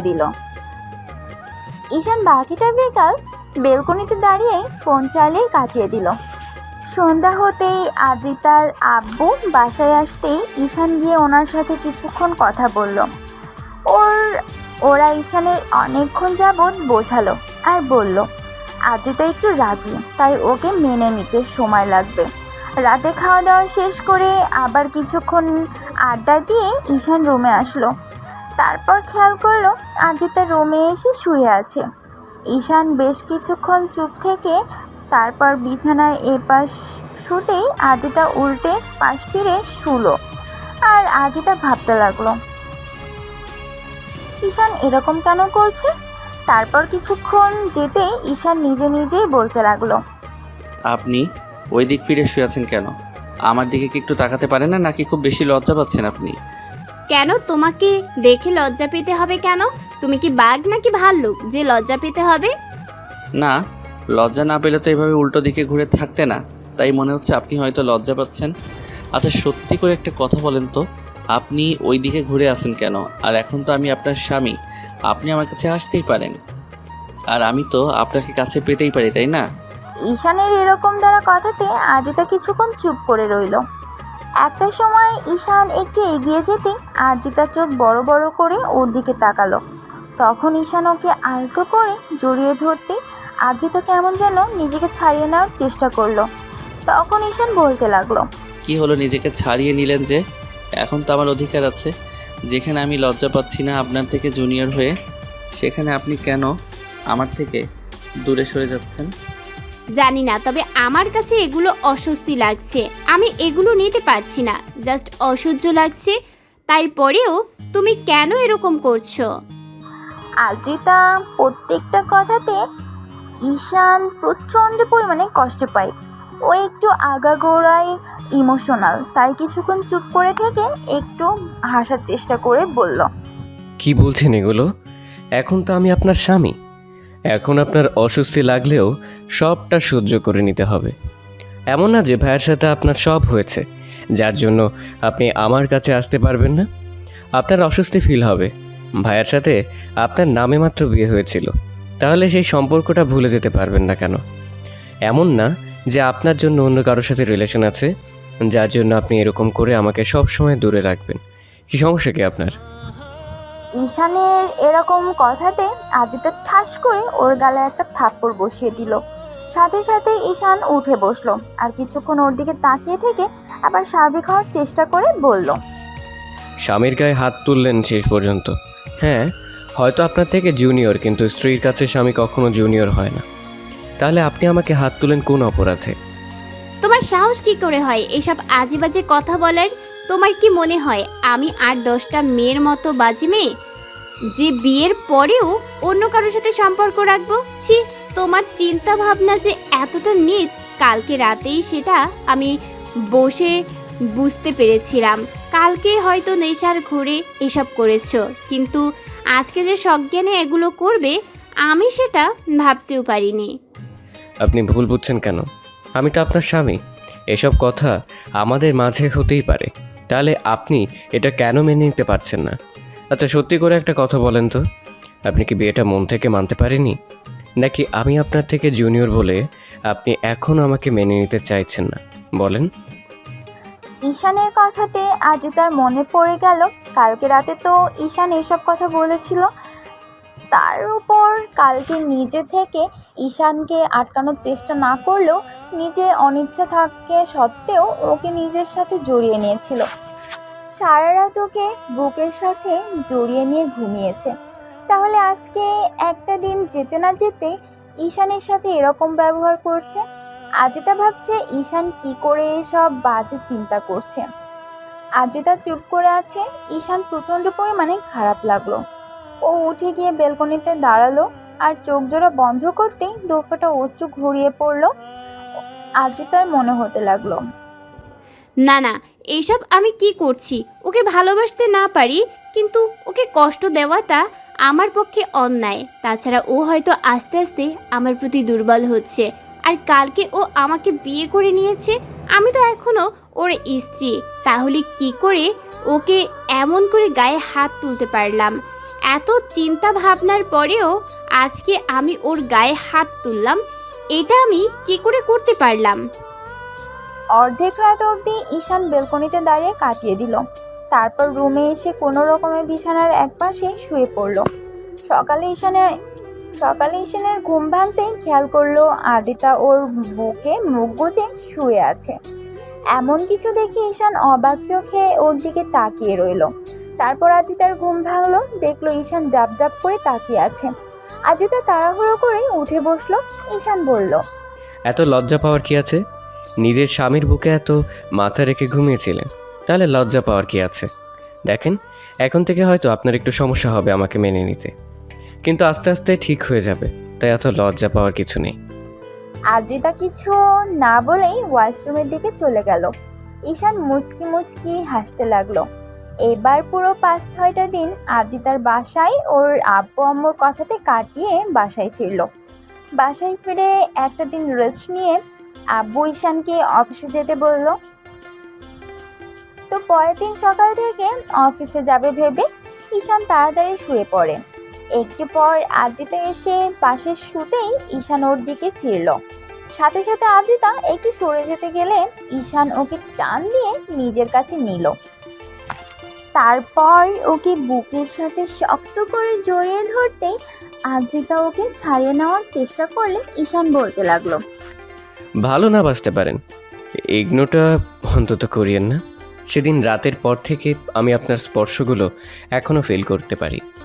আপনি আমাকে ভালো না বাসেন, কিন্তু আমি আপনাকে যেমন করে ভালোবাসতে চাই আমাকে তেমন করে সুযোগ দেন। আমি কি সেই সুযোগ পাবো না আপনার থেকে? আদ্রিতা তারপরেও ঈশানকে ছাড়িয়ে নেওয়ার চেষ্টা করলে ঈশান বুঝতে পারল ওর অস্বস্তি ফিল হচ্ছে, তাই ঈশান ওকে ছেড়ে দেয়। আদ্রিতা কিছুক্ষণ ওর দিকে তাকিয়ে বিছানা ছেড়ে উঠে গেল। এবার ঈশানের নিজের উপরই রাগ হচ্ছিল। তখন উঠে ওয়াশরুমে গিয়ে চোখ মুখে পানি দিল। তারপর বাসা থেকে বেরিয়ে যেতে গেলে আদ্রিতা ওকে কয়েকবার ডাকলো। ঈশান দাঁড়ালো না। খুব রাগ হচ্ছে আজকে। যে মেয়েটাকে বিয়ে করলো সে হয়তো ওর ভাবি ছিল, কিন্তু এখন তো ওর বউ। তাহলে আব্বু আম্মুর কথা দিয়ে তাকে মেনে নেওয়ার চেষ্টা করাটা কি ওর জন্য অপরাধ ছিল? কথাগুলো ভাবতেই খুব রাগ হচ্ছিল। সারাটা রাতে ঈশান বাসায় ফিরল না। অন্যদিকে আদ্রিতার টেনশন হচ্ছিল যে এমনটা করেও কি ইগনোর করাটা ঠিক হয়নি। পরের দিন সকালে ঈশান বাসায় ফিরতে কলিং বেল দিতেই আদ্রিতা তাড়াহুড়ো করে উঠে গিয়ে দরজা খুলে দিল। এমন কিছু দেখে ঈশান অবাক হয়ে গেল আর আদ্রিতা ঈশানকে কোনো প্রশ্ন করার আগেই ওর রুমের দিকে চলে গেল। ওর পিছন পিছন আদ্রিতা গেল। ঈশান গিয়ে কোনো রকম বিছানায় গিয়ে গা এলিয়ে দিতেই আদ্রিতা বলতে লাগলো, এই সারা রাত কোথায় ছিলে তুমি? তোমাকে কতবার কল করেছি, একটাবার দেখো। যেখানে থাকি আপনাকে অত টেনশন করতে হবে না, এত ভালোবাসা দেখাতে হবে না। যেটা সত্যি নয় সেটা দেখে কী লাভ বলেন? ঈশানের কথাতে আদিতা মাথা নিচু করে নিল। ঈশান কিছুক্ষণ চুপচাপ রেস্ট নিয়ে তারপর অফিস টাইম হতেই কোনো রকম রেডি হয়ে খাওয়া দাওয়া করে বেরিয়ে পড়লো। আর আদিতাকে একটা বার বলেও গেল না, যার জন্য ওর মন খারাপ হলো। আবার পরক্ষণেই মনে হলো এত ঈশানকে কাছে আসতে দিতে চায় না, তার উপর স্বামী হিসেবে মানে না। সেদিন রাতে হয়তো জোর করে তার কাছে এসেছিল, কিন্তু সেদিনের পর থেকে আর ঈশানকে তেমন করে আর কাছে টেনে নিতে পারেনি। ওই রাতেই ওদের মাঝে যা হয়েছিল, তারপর আর কোনো ঈশান ওকে জোর করেনি কিংবা আদ্রিতাও কাছে আসেনি। ঈশান অফিসে গিয়ে কোনো কাজে মনোযোগ দিতে পারছিল না। বারবার আদ্রিতার করা অবহেলার কথাগুলো মনে হচ্ছিল। ঈশান চুপচাপ বসে রইল। তারপর দুপুর টাইম হতে অফিস ছেড়ে বেরিয়ে গেল। কিছুক্ষণ একটা নদীর পাড়ে বসে একা কথাগুলো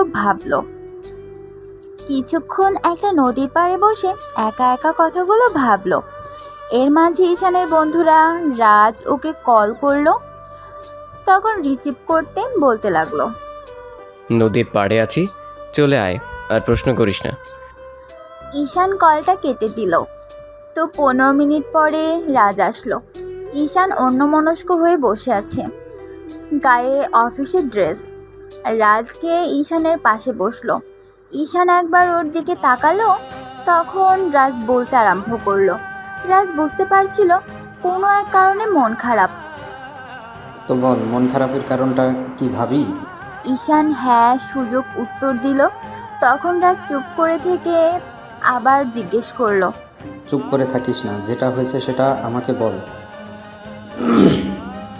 আমি জানি ভাবি হয়তো তোকে মেনে নিতে সময় নেবে, একটু ইগনোর করবে, তার জন্য মন খারাপ করে থাকলে হবে? তোকে একটু বেশি বেশি ভালোবাসা দেখাতে হবে। তুইও যদি মন খারাপ করে থাকিস কিংবা রাগ করে ভাবি থেকে দূরে সরে যাস, তাহলে দেখবি কখনোই তোরা এক হতে পারবি না। ঈশান বিয়ের রাতের ঘটনাগুলো রাজকে খুলে বলল। তারপর থেকে ওকে ইগনোর করছে সবটা বলল। আগে তো যতটুকু দেবর হিসেবে কথা বলতো, এখন তার অর্ধেকটুকু বলে না। কথাগুলো ভাবলেই ঈশানের খারাপ লাগে। এবার রাজ বলতে লাগলো, এই সামান্য বিষয় নিয়ে মন খারাপ করে থাকলে হবে? তোকে ভাবির কাছে যেতে হবে, জোর করে হলেও ভালোবাসাটা বোঝাতে হবে। হয়তো তোর বড় ভাইয়ের বউ ছিল, ওই জন্য এখন তোকে মেনে নিতে সময় লাগবে, কিন্তু সেদিন রাতে তো তোকে বাধা দিতে পারেনি। তুই তো বুঝতে পেরেছিস তোদের মাঝে কিছু একটা হয়েছে, তাহলে সমস্যা কোথায়? তুই আরও চেষ্টা কর, ওনাকে বারবার কাছে টেনে নে। তারপর তোর স্পর্শগুলো যখন ওনার কাছে অনেক বেশি ভালো লাগবে, তখন তোকে দূরে সরাতে পারবে না। হয়তো লজ্জার কারণে তোকে কাছে টেনে নিতে পারবে না, কিন্তু তুই যখন ওনার কাছাকাছি যাবি তখন তোকে দূরে সরিয়ে দিতে পারবে না। রাজের সাথে ঈশান অনেকক্ষণ যাবৎ আড্ডা দিল। তারপর বিকেল হতেই বাসায় চলে গেল।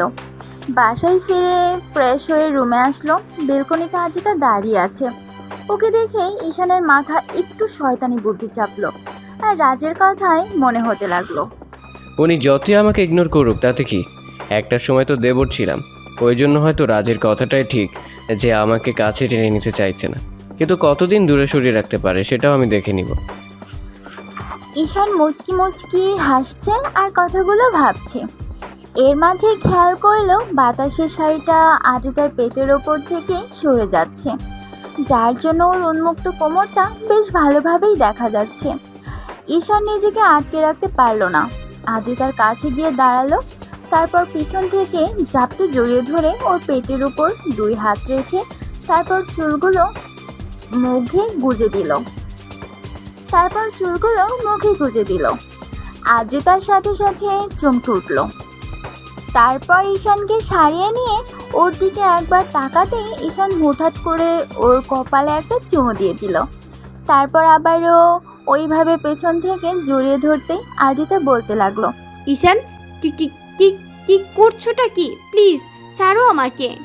আর কতবার নিজেকে ছাড়িয়ে নেবেন, আর কতবারই বা নিজেকে আমার থেকে দূরে সরিয়ে দিবেন বলেন?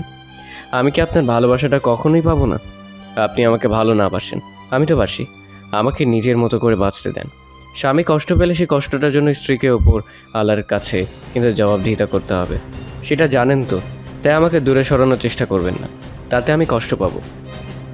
ঈশান বোঝার আমি জানি আপনি আমাকে স্বামী হিসেবে মানেন না, আমাকে বিয়েটা করতে চাইছিলেন না। আমি তো আপনাকে এখন ভালোবেসে ফেলেছি। বিয়ের প্রথম দিন রাতে আমি ওরকম উল্টোপাল্টা জিনিস খেয়ে এসে আপনাকে যেমন করে স্পর্শ করছি, সে কথাগুলো তো আমি ভুলে যেতে পারছি না। আমার ওরকম স্পর্শটা আবারও চাই। তাহলে কেন আমাকে দূরে সরিয়ে দেন? আদিতা কিছু বলতে গিয়েও পারল না। আর ঈশান ওর মনের অব্যক্ত অনুভূতিগুলো আদিতাকে জড়িয়ে ধরে রেখে প্রকাশ করলো। আদিতা বেশ অস্বস্তি লাগছিল। ঈশান যেটা বুঝতে পেরে ওকে ছেড়ে দিল আর বলতে লাগলো, একটা কথা কি জানেন তো, এতদিন ভাইয়া ভালোবাসার জন্য আপনি ছটফট করেছেন, আর এখন তার ছোট ভাই আপনাকে ভালোবেসে তো খুব বেশি কাছে পেতে চাইছে, ভালোবেসে উজাড় করে দিতে চাইছে। সেটা আপনার সহ্য হচ্ছে না, সেটা আপনি তুচ্ছ ভাবছেন। কিন্তু যখন খুব বেশি দূরে চলে যাব তখন দেখবেন এই ভালোবাসাটাই আপনার কাছে অমূল্য হয়ে যাবে। খুঁজে পাবেন না আমাকে। এই স্পর্শগুলো তখন মনে করিয়ে দেবে আপনার এই জুনিয়র বর আপনাকে কতটা ভালোবাসতো। ঈশান আদিতার কাছে আসার চেষ্টা করে আর ও ঈশানকে এমন করে দূরে সরিয়ে দেয়। তো এইভাবে পুরো একটা মাস কেটে গেল। এর মাঝে ঈশান যতবার আদিতার কাছে যাওয়ার চেষ্টা করেছে, আদিতা ততই ওকে ইগনোর করেছে। আর এই একটা মাস ঈশান বেশ কয়েকবার আদিতার সাথে শারীরিক সম্পর্কে লিপ্ত হয়েছে, কারণ ঈশান এখন কষ্ট পেলেই নেশা করে বাসায় ফিরে। কারণ ঈশান এখন কষ্ট পেলেই নেশা করে বাসায় ফিরে, যার জন্য আদিতা ওকে আটকে রাখতে পারে না। আর মিহিও ঈশানের আর আদিতার বিষয়টা বুঝতে পেরে কয়েকবার ঈশানকে ওসব উল্টাপাল্টা ওষুধ খাইয়ে দিয়েছে। আর ঈশানও সেই মাতলামি করে আদিতাকে জোরপূর্বক ভালোবেসে ভরিয়ে দিয়েছে, যার জন্য আদিতা চাইলেও আর ঈশানকে আটকে রাখতে পারেনি। তো বেশ কয়েকটা দিন পরের ঘটনা দুপুরের দিকে ঈশান বাসায় আসে, দেখে আদিতা কার সাথে যেন হেসে কথা বলছে। ঈশান বেশ কিছুক্ষণ ওর সাথে কথা বলার চেষ্টা করলো। যখন আদিতা কোনো রেসপন্স করছিল না, তখন ঈশানের বেশ খারাপ লাগলো। অন্যদিকে আদিতা জানে ঈশানকে যদি একটু সুযোগ দেয় তাহলে ও দুষ্টুমি করতে শুরু করবে। এমনিতেই তো আর ঈশান অফিস থেকে ফিরে আসলো, তাই আদিতা ঈশানকে কোনো পাত্তা দিল না। ঈশানের ওর প্রতি প্রচণ্ড পরিমাণে রাগ হয়ে গেল। কন্ট্রোল করতে না পেরে টেবিলের উপরে থাকা একটা কাচের গ্লাস দিয়ে দেয়ালে ছুঁড়ে মারল। তারপর বাসা থেকে বেরিয়ে গেল। ঈশানের এরকম রাগান্বিত চেহারা দেখে আদিতা ভয় পেয়ে গেল। ঈশানের প্রচণ্ড পরিমাণে খারাপ লাগলো। ভাবলো যে মানুষটা এত বেশি ভালোবাসে সে ওকে এরকম করে ইগনোর করছে। ওই দিন আর ঈশান আর বাসায় ফিরল না। রাত 12টার দিকে যখন মাতাল অবস্থায় বাসায় ফিরল, তখন দরজা খুলতেই ঈশান খেয়াল করলো আব্বু আম্মু মিহি আর আদিতা ডাইনিং রুমে বসে আছে। ঈশান ঢুলতে ঢুলতে রুমের দিকে যেতে গেলে আদিতা ওর কাছে আসলো। তারপর ওকে ধরতে গেলে ঈশান বলল, একদম আমাকে ছোবেন না, কোনো ভালোবাসা দেখাতে হবে না। আপনি আমাকে ভালোবাসেন না, এখন আব্বু আম্মুর সামনে ভালোবাসা দেখাতে হবে না। আপনি চাইলে বাড়ি চলে যেতে পারেন, আমি আর আপনাকে ডিস্টার্ব করব না। ঈশানের এরকম দ্বারা কথা শুনে আব্বু আম্মু আর মিহির বুঝতে বাকি রইল না আদিতা এখন ঈশানকে মেনে নিতে পারেনি, যার জন্য ঈশান প্রায়ই ড্রিঙ্কস করে আসে। মিহি বিষয়টা খেয়াল করে কয়েকবার আব্বু আম্মুকে বললে ওরা বিশ্বাস করেনি, কিন্তু আজকে সচক্ষে দেখার পর ওরা ডাইনিং রুমে বসেছিল।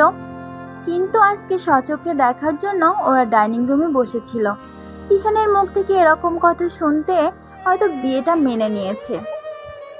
ঈশানের মুখ থেকে এমন কথা শুনতে আদিতা মাথাটা নিচু করে ফেলল। আব্বু আম্মু ভেবেছিল আদিতা হয়তো বিয়েটা মেনে নিয়েছে, কিন্তু এখনও যে ঈশানকে এত বেশি ইগনোর করে সেটা ভাবতেও পারেনি। ঈশান পরে যেতে নিলে আদিতা আবার ওকে ধরতে লাগলো। ঈশান ওকে ছাড়িয়ে নিল আর বললে একদম ছোবেন না আমাকে, আপনি আমাকে একটু ভালোবাসেন না, দরকার নেই আর আপনার ভালোবাসার। কেন বিয়ে করেছিলেন আমাকে? আমি তো অন্য একটা মেয়েকে বিয়ে করতে পারতাম, তাকেও অনেক ভালোবাসতে পারতাম। তাহলে কেন আপনি আমার লাইফে আসলেন? যেদিন থেকে আপনার সাথে বিয়ের কথা চলছে সেদিন থেকে আমি আপনাকে নিয়ে ভাবতে ভাবতে ভালোবেসে ফেলেছি। শুধু আপনাকেই বোঝাতে পারলাম না কতটা ভালোবাসি। ঈশান, তুমি ড্রিঙ্কস করেছো? প্লিজ রুমে চলো, দেখো উল্টাপাল্টা কথা বলো না, আমি তোমাকে সবটা বুঝিয়ে বলবো। কি বোঝাবেন আপনি আমাকে? কিচ্ছু বোঝাতে হবে না। আপনি আমাকে যতটা পিচ্চি মনে করেন আমি অতটাও পিচ্চি নই। আমি আপনার বর, সবটাই জানি। স্বামীর ভালোবাসাটা আমি আপনাকে দিয়েছি, আর আপনি আমাকে বারবার দূরে সরিয়ে দিয়েছেন। দরকার নেই আর আমাকে এরকম করে সাহায্য করার। অনেক দয়া করেছেন আমার ওপর, আর করতে হবে না। আপনি কালকে বাসায় চলে যাবেন আমার সাথে, আর আমার পরিবারের সাথে আপনাকে থাকতে হবে না। ঈশান কথাগুলো বলে নিজেকে ছাড়িয়ে নেওয়ার চেষ্টা করলে আদ্রিতা জোরপূর্বক ওকে রুমে নিয়ে শুইয়ে দিতে গেলেই ঈশান হঠাৎ করে ওকে জড়িয়ে ধরল। আদ্রিতার টাল সামলাতে না পেরে ঈশানকে নিয়ে বিছানায় পড়ে গেল। ঈশান উপরে আর আদ্রিতা উপরে। দুজন বিছানায় পড়তে আদ্রিতার ঠোঁটের সাথে ঈশানের ঠোঁট জোড়া লেগে গেছে। ঈশান আদ্রিতার মিষ্টি ঠোঁটের ছোঁয়া পেতেই রেসপন্স দিতে আরম্ভ করলো। আদ্রিতা নিজেকে ছাড়িয়ে নেওয়ার চেষ্টা করলে ঈশান ওকে নিজের সাথে শক্ত করে চেপে ধরে কিস করতে আরম্ভ করলো। তারপর আস্তে আস্তে পুরো আদর করে ভরিয়ে দিতে লাগলো। আর বাকি রাতটা জুড়ে আদ্রিতার অনিচ্ছা সত্ত্বেও ঈশান ওকে ভালোবাসা আর আদরে আদরে ভরিয়ে দিল। তো পরের দিন সকালে উঠে ঈশান ফ্রেশ হয়ে নেয়। তারপর নেশা কাটলে রাতের কথা মনে পড়তেই নিজের ভিতরে খারাপ লাগা কাজ করে। যে মেয়েটা ওকে ভালোবাসতে পারবে না তার সাথেও জোর করে এসব করে ফেলে বারবার। ঈশান ইচ্ছা হয় না আদ্রিতার ইচ্ছার বিরুদ্ধে এইসব করতে, কিন্তু আবার কখনো খুব বেশি রাগ হলে আদ্রিতাকে জোর করে কাছে টেনে নেয়, কারণ ঈশানের বন্ধুরা ওকে তেমনটাই বলে, যার জন্য ঈশান আর থাকতে পারে না। তার উপর যাবে থেকে ও আদ্রিতাকে স্পর্শ করেছে তবে থেকে ঈশান ওকে কাছে পাওয়ার জন্য পাগল হয়ে উঠেছে। তো আদ্রিতা মুখ ভার করে রুমে বসে আছে, তখন ঈশান এসে ওর পাশে বসলো। তখন আদ্রিতা একবার ওর দিকে তাকালে ঈশান বলতে লাগলো, কালকে রাতের জন্য সরি। আর শুধু কালকে রাত নয়, আপনার লাইফটাকে এভাবে নষ্ট করে দেওয়ার জন্য আমি সরি। হয়তো সরি বলাটা এসবের জন্য অনেক কম। আসলে আমি বুঝতে পারিনি আপনি এতগুলো দিনেও আমাকে মেনে নিতে পারবেন না, হয়তো আর কখনো মানতে পারবেন না। আচ্ছা, আপনি একটা কাজ করতে পারেন, বাসায় চলে যেতে পারেন। এখানে থাকলে তো আমি আপনাকে প্রতিনিয়ত টর্চার করব। এখন সজ্ঞানে বলছি আপনি বাসায় চলে যান। আর আমি কখনো আপনার সাথে কি করে ফেলি তার ঠিক নেই। আর যেটা হয়েছে তার জন্য আমি আপনার কাছে মাপ চাইছি। প্লিজ আপনি এগুলো মনে রাখবেন না। ঈশান কথাগুলো বলে বসা থেকে বেরিয়ে গেল। আব্বু আম্মু মিহি নিচে বসেছিল। ঈশানের বেরিয়ে যেতে দেখে মিহি বারবার ওকে ডাকলো, তারপরও ঈশান শুনলো না। তো পুরোটা দিন ঈশান বাইরে কাটিয়ে বাসায় আসলো। তারপর আসতেই দেখলো আদ্রিতা বাসাতে নেই, যার জন্য ঈশান একবার আব্বু আম্মুকে জিজ্ঞাসা করতে গিয়েও জিজ্ঞাসা করলো না। তারপর খাবার টেবিলে গিয়ে বসতেই আম্মু কিছুক্ষণ ওর মুখের দিকে তাকিয়ে রইলো। আজকে ঈশান সন্ধ্যার দিকে বাসায় ফিরে আসছে, সবাই ওর দিকে তাকিয়ে আছে দেখে বলতে লাগলো, এমন করে তাকিয়ে থাকার কি আছে? আমি কোনো এলিয়েন নাকি যার জন্য তোমরা এমন করে তাকিয়ে আছো? তো এইভাবে 4-5টা দিন কেটে গেল। ঈশান এই কয়েকটা দিনে আর আদ্রিতাকে কলও করলো না, আর ওকে আনতেও গেল না। অন্যদিকে আদ্রিতা এখন মন খারাপ করে বসে থাকে। আদ্রিতা কয়েকটা দিন ধরে ভাবছে ঈশানকে কেন মানতে পারছে না। ও পুরো একটা দোটানার মধ্যে আছে। ও এভাবে আরও কয়েকটা দিন কেটে যেতেই ঈশান সিদ্ধান্ত নিল ব্যবসার কাজে বাইরে চলে যাবে। কয়েকটা দিন বাইরে থেকে ঘুরে আসলে হয়তো আদ্রিতার মায়াটা কাটাতে পারবে, কারণ ওকে যতবার স্পর্শ করেছে সেই স্পর্শগুলো ঈশানের মনে গেঁথে গিয়েছে। তাই ঈশান বেহায়া মনটা বারবার আদ্রিতাকে কাছে ছুটে যেতে চায়, কিন্তু তারপরও নিজেকে আটকে রাখে। খুব বেশি কষ্ট হয় যাকে ভালোবাসে তাকে ছেড়ে দূরে থাকতে, কারণ মানুষটাকে বড্ড বেশি ভালোবেসে ফেলেছে। ওদের মাঝে আগে কী সম্পর্ক ছিল, বিয়ের আগে ওরা কি কাকে কেমনভাবে দেখেছে সেটা নিয়ে ঈশান ভাবে না। ঈশান আদ্রিতাকে ভালোবাসে, সেটা ওর কাছে শেষ কথা। যেই ভাবা সেই কাজ। ঈশান মনে এক প্রকার আকাশ সমান কষ্ট নিয়েই 2 দিন পরে ব্যাংকের উদ্দেশ্যে রওনা দেয়। তারপর সেখানে প্রায় 1 মাস ব্যবসায়ী বাহানা দিয়ে পড়ে রইল। এর মাঝে আদ্রিতার সাথে ঈশানের কোনো কথা হয়নি, না ঈশান ওর সাথে কোনো কথা বলার চেষ্টা করেছে। অবশ্য কয়েকবার বাসা থেকে জিজ্ঞেস করেছে আদ্রিতার সাথে কথা হয়েছে কিনা। ঈশান অতবার বিষয়টা এড়িয়ে গেছে। ঈশান এখন আর চায় না যে মেয়েটাকে ঈশান আর এখন চায় না যে মেয়েটা ওকে ইগনোর করে, ওকে বোঝার চেষ্টা করে না, তাকে নিয়ে অত্যন্ত আর ভাবতে বা দিনের কাজে ব্যস্ত থাকায় হয়তো আদিতার কথাগুলো মনে পড়ে না। ঈশান এখন আর চায় না যে মেয়েটা ওকে ইগনোর করে, ওকে বোঝার চেষ্টা করে না, তাকে নিয়ে অন্তত আর ভাবতে। দিনে কাজে ব্যস্ত থাকায় হয়তো আদিতার কথাগুলো মনে পড়ে না, কিন্তু প্রত্যেকটা রাতে ওর কথা মনে পড়ে যায়। সেদিন রাতেও ঈশান আদিতাকে স্পর্শ করেছিল, কথাগুলো ভাবলেই বুকের ভিতর দুমড়ে মুচড়ে যায়। এভাবে পুরো 1.5 মাস ঈশান ব্যাংকের কাটিয়ে তারপর সব কাজ শেষ করে বাসায় ফিরে। এইভাবে পুরো 1.5 মাস ঈশান ব্যাংককে কাটিয়ে তারপর সব কাজ শেষ করে বাসায় ফিরে। আর ওদের বিয়ে হয়েছে প্রায় 3টা মাস কেটে গেছে। তো সেদিনের পর থেকে আদিতা ঈশানের সাথে কোনো যোগাযোগ করার চেষ্টাও করেনি। আর খোঁজখবর সেটা তো অনেক দূরের কথা, থাক। ঈশান মাঝে মধ্যে খেয়াল করেছে আদিতা অনলাইনে অ্যাক্টিভ আছে, তারপরও আর ওকে কোনো মেসেজ করেনি। অন্যদিকে আদিতা ঈশানকে নিয়ে ভাবে না, সেটা ঈশান খুব ভালোভাবেই বুঝে গেছে। বাসায় আসার পর যখন আব্বু আম্মু জিজ্ঞেস করেছিল আদিতার সাথে কথা হয়েছিল কিনা, তখন ঈশান বলেছিল, আম্মু সবে মাত্র বাসায় আসলাম আর এসব কথা জিজ্ঞেস করতে শুরু করে দিয়েছো। এমন না যে তোমরা বিষয়টা জানো না, তাহলে এত কেন জিজ্ঞেস করতে হবে? আব্বু, তুই এইভাবে কথা বলছিস কেন? আমি তো শুধু জিজ্ঞেস করলাম মাত্র, আর তুই রেগে যাচ্ছিস কেন? দেখো আম্মু, আমি রাগ করছি না। এটা সামান্য বিষয়, যার সাথে আমার পুরো 2টা মাস যাবৎ আমার যোগাযোগ নেই, তার সম্পর্কে আমি কি করে বলবো? তোমরা তো একটাবার খোঁজ খবর নিয়ে দেখতে পারতে নাকি? আমার মতো রাগ করে খোঁজ খবর নেওয়াটা বন্ধ করে দিয়েছো। সবাই চুপ করে আছে, তাই ঈশান কথা না বাড়িয়ে রুমে চলে গেল। তারপর ফ্রেশ হয়ে রেস্ট নিতে লাগলো। এভাবে আরও কয়েকটা দিন কেটে গেল।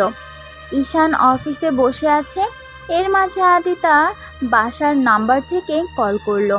বেশ কিছুক্ষণ বাজার পর ঈশান রিসিভ করলে ওপাশ থেকে আদিতার আম্মু বলতে আরম্ভ করলো, আব্বু, কোথায় তুমি? কেন আম্মু, কোনো সমস্যা হয়েছে? আপনি এভাবে কথা বলছেন কেন? আপনার কণ্ঠটা কেমন যেন শোনাচ্ছে। কোনো সমস্যা হয়েছে আমাকে বলেন। আব্বু, তোমার বউ তো মাথা ঘুরে পড়ে গেছে, একটু আসতে পারবে তুমি? আদিতার সম্পর্কে এরকম কথা শোনার সাথে সাথেই ঈশানের বুকের ভেতরটা মোচড় দিয়ে উঠল। ঈশান উঠে দাঁড়ালো আর বলতে আরম্ভ করলো, আম্মু কী সব বলো, কখন হয়েছে আর কিভাবে হলো? ও এখন কেমন আছে? এখন ভালো আছে, ডক্টর ইঞ্জেকশন পুশ করে দিয়েছে আর বলেছে ও প্রেগনেন্ট। তুমি কি একটু আসতে পারবে আব্বু? আদিতা প্রেগনেন্ট কথা শোনার সাথে সাথেই ঈশানের হাত থেকে ফোনটা পড়ে গেল। ওর চোখ দিয়ে টপ টপ করে পানি পড়তে আরম্ভ করলো। ঈশান চেয়ারটায় বসে পড়ল। অন্যদিকে আদিতার আম্মু ঈশানের কোনো রেসপন্স না পেয়ে কলটা কেটে দিল। ঈশান 5 মিনিট পর তাড়াহুড়ো করে অফিস থেকে বেরিয়ে গেল। তারপর আব্বু আম্মুকে ফোন করে দিতেই ওরা বিষয়টা জানতে পেরে অনেক খুশি হলো। আধ ঘন্টার মধ্যেই ঈশান আদিতার বাসায় আসতেই তারপর দৌড়ে ওর রুমে গেল। আদিতা বিছানায় আতশোয়া হয়ে বসে আছে। ঈশানকে দাঁড়িয়ে থাকতে দেখে আদিতার আম্মু রুম থেকে বেরিয়ে গেল। ঈশান গুটি গুটি পায়ে গিয়ে আদিতার সামনে দাঁড়ালো। আদিতা একবার ওর দিকে তাকিয়ে লজ্জা পেয়ে মাথাটা নিচু করে নিল। লজ্জায় আদিতার গালগুলো লাল বর্ণ ধারণ করেছে।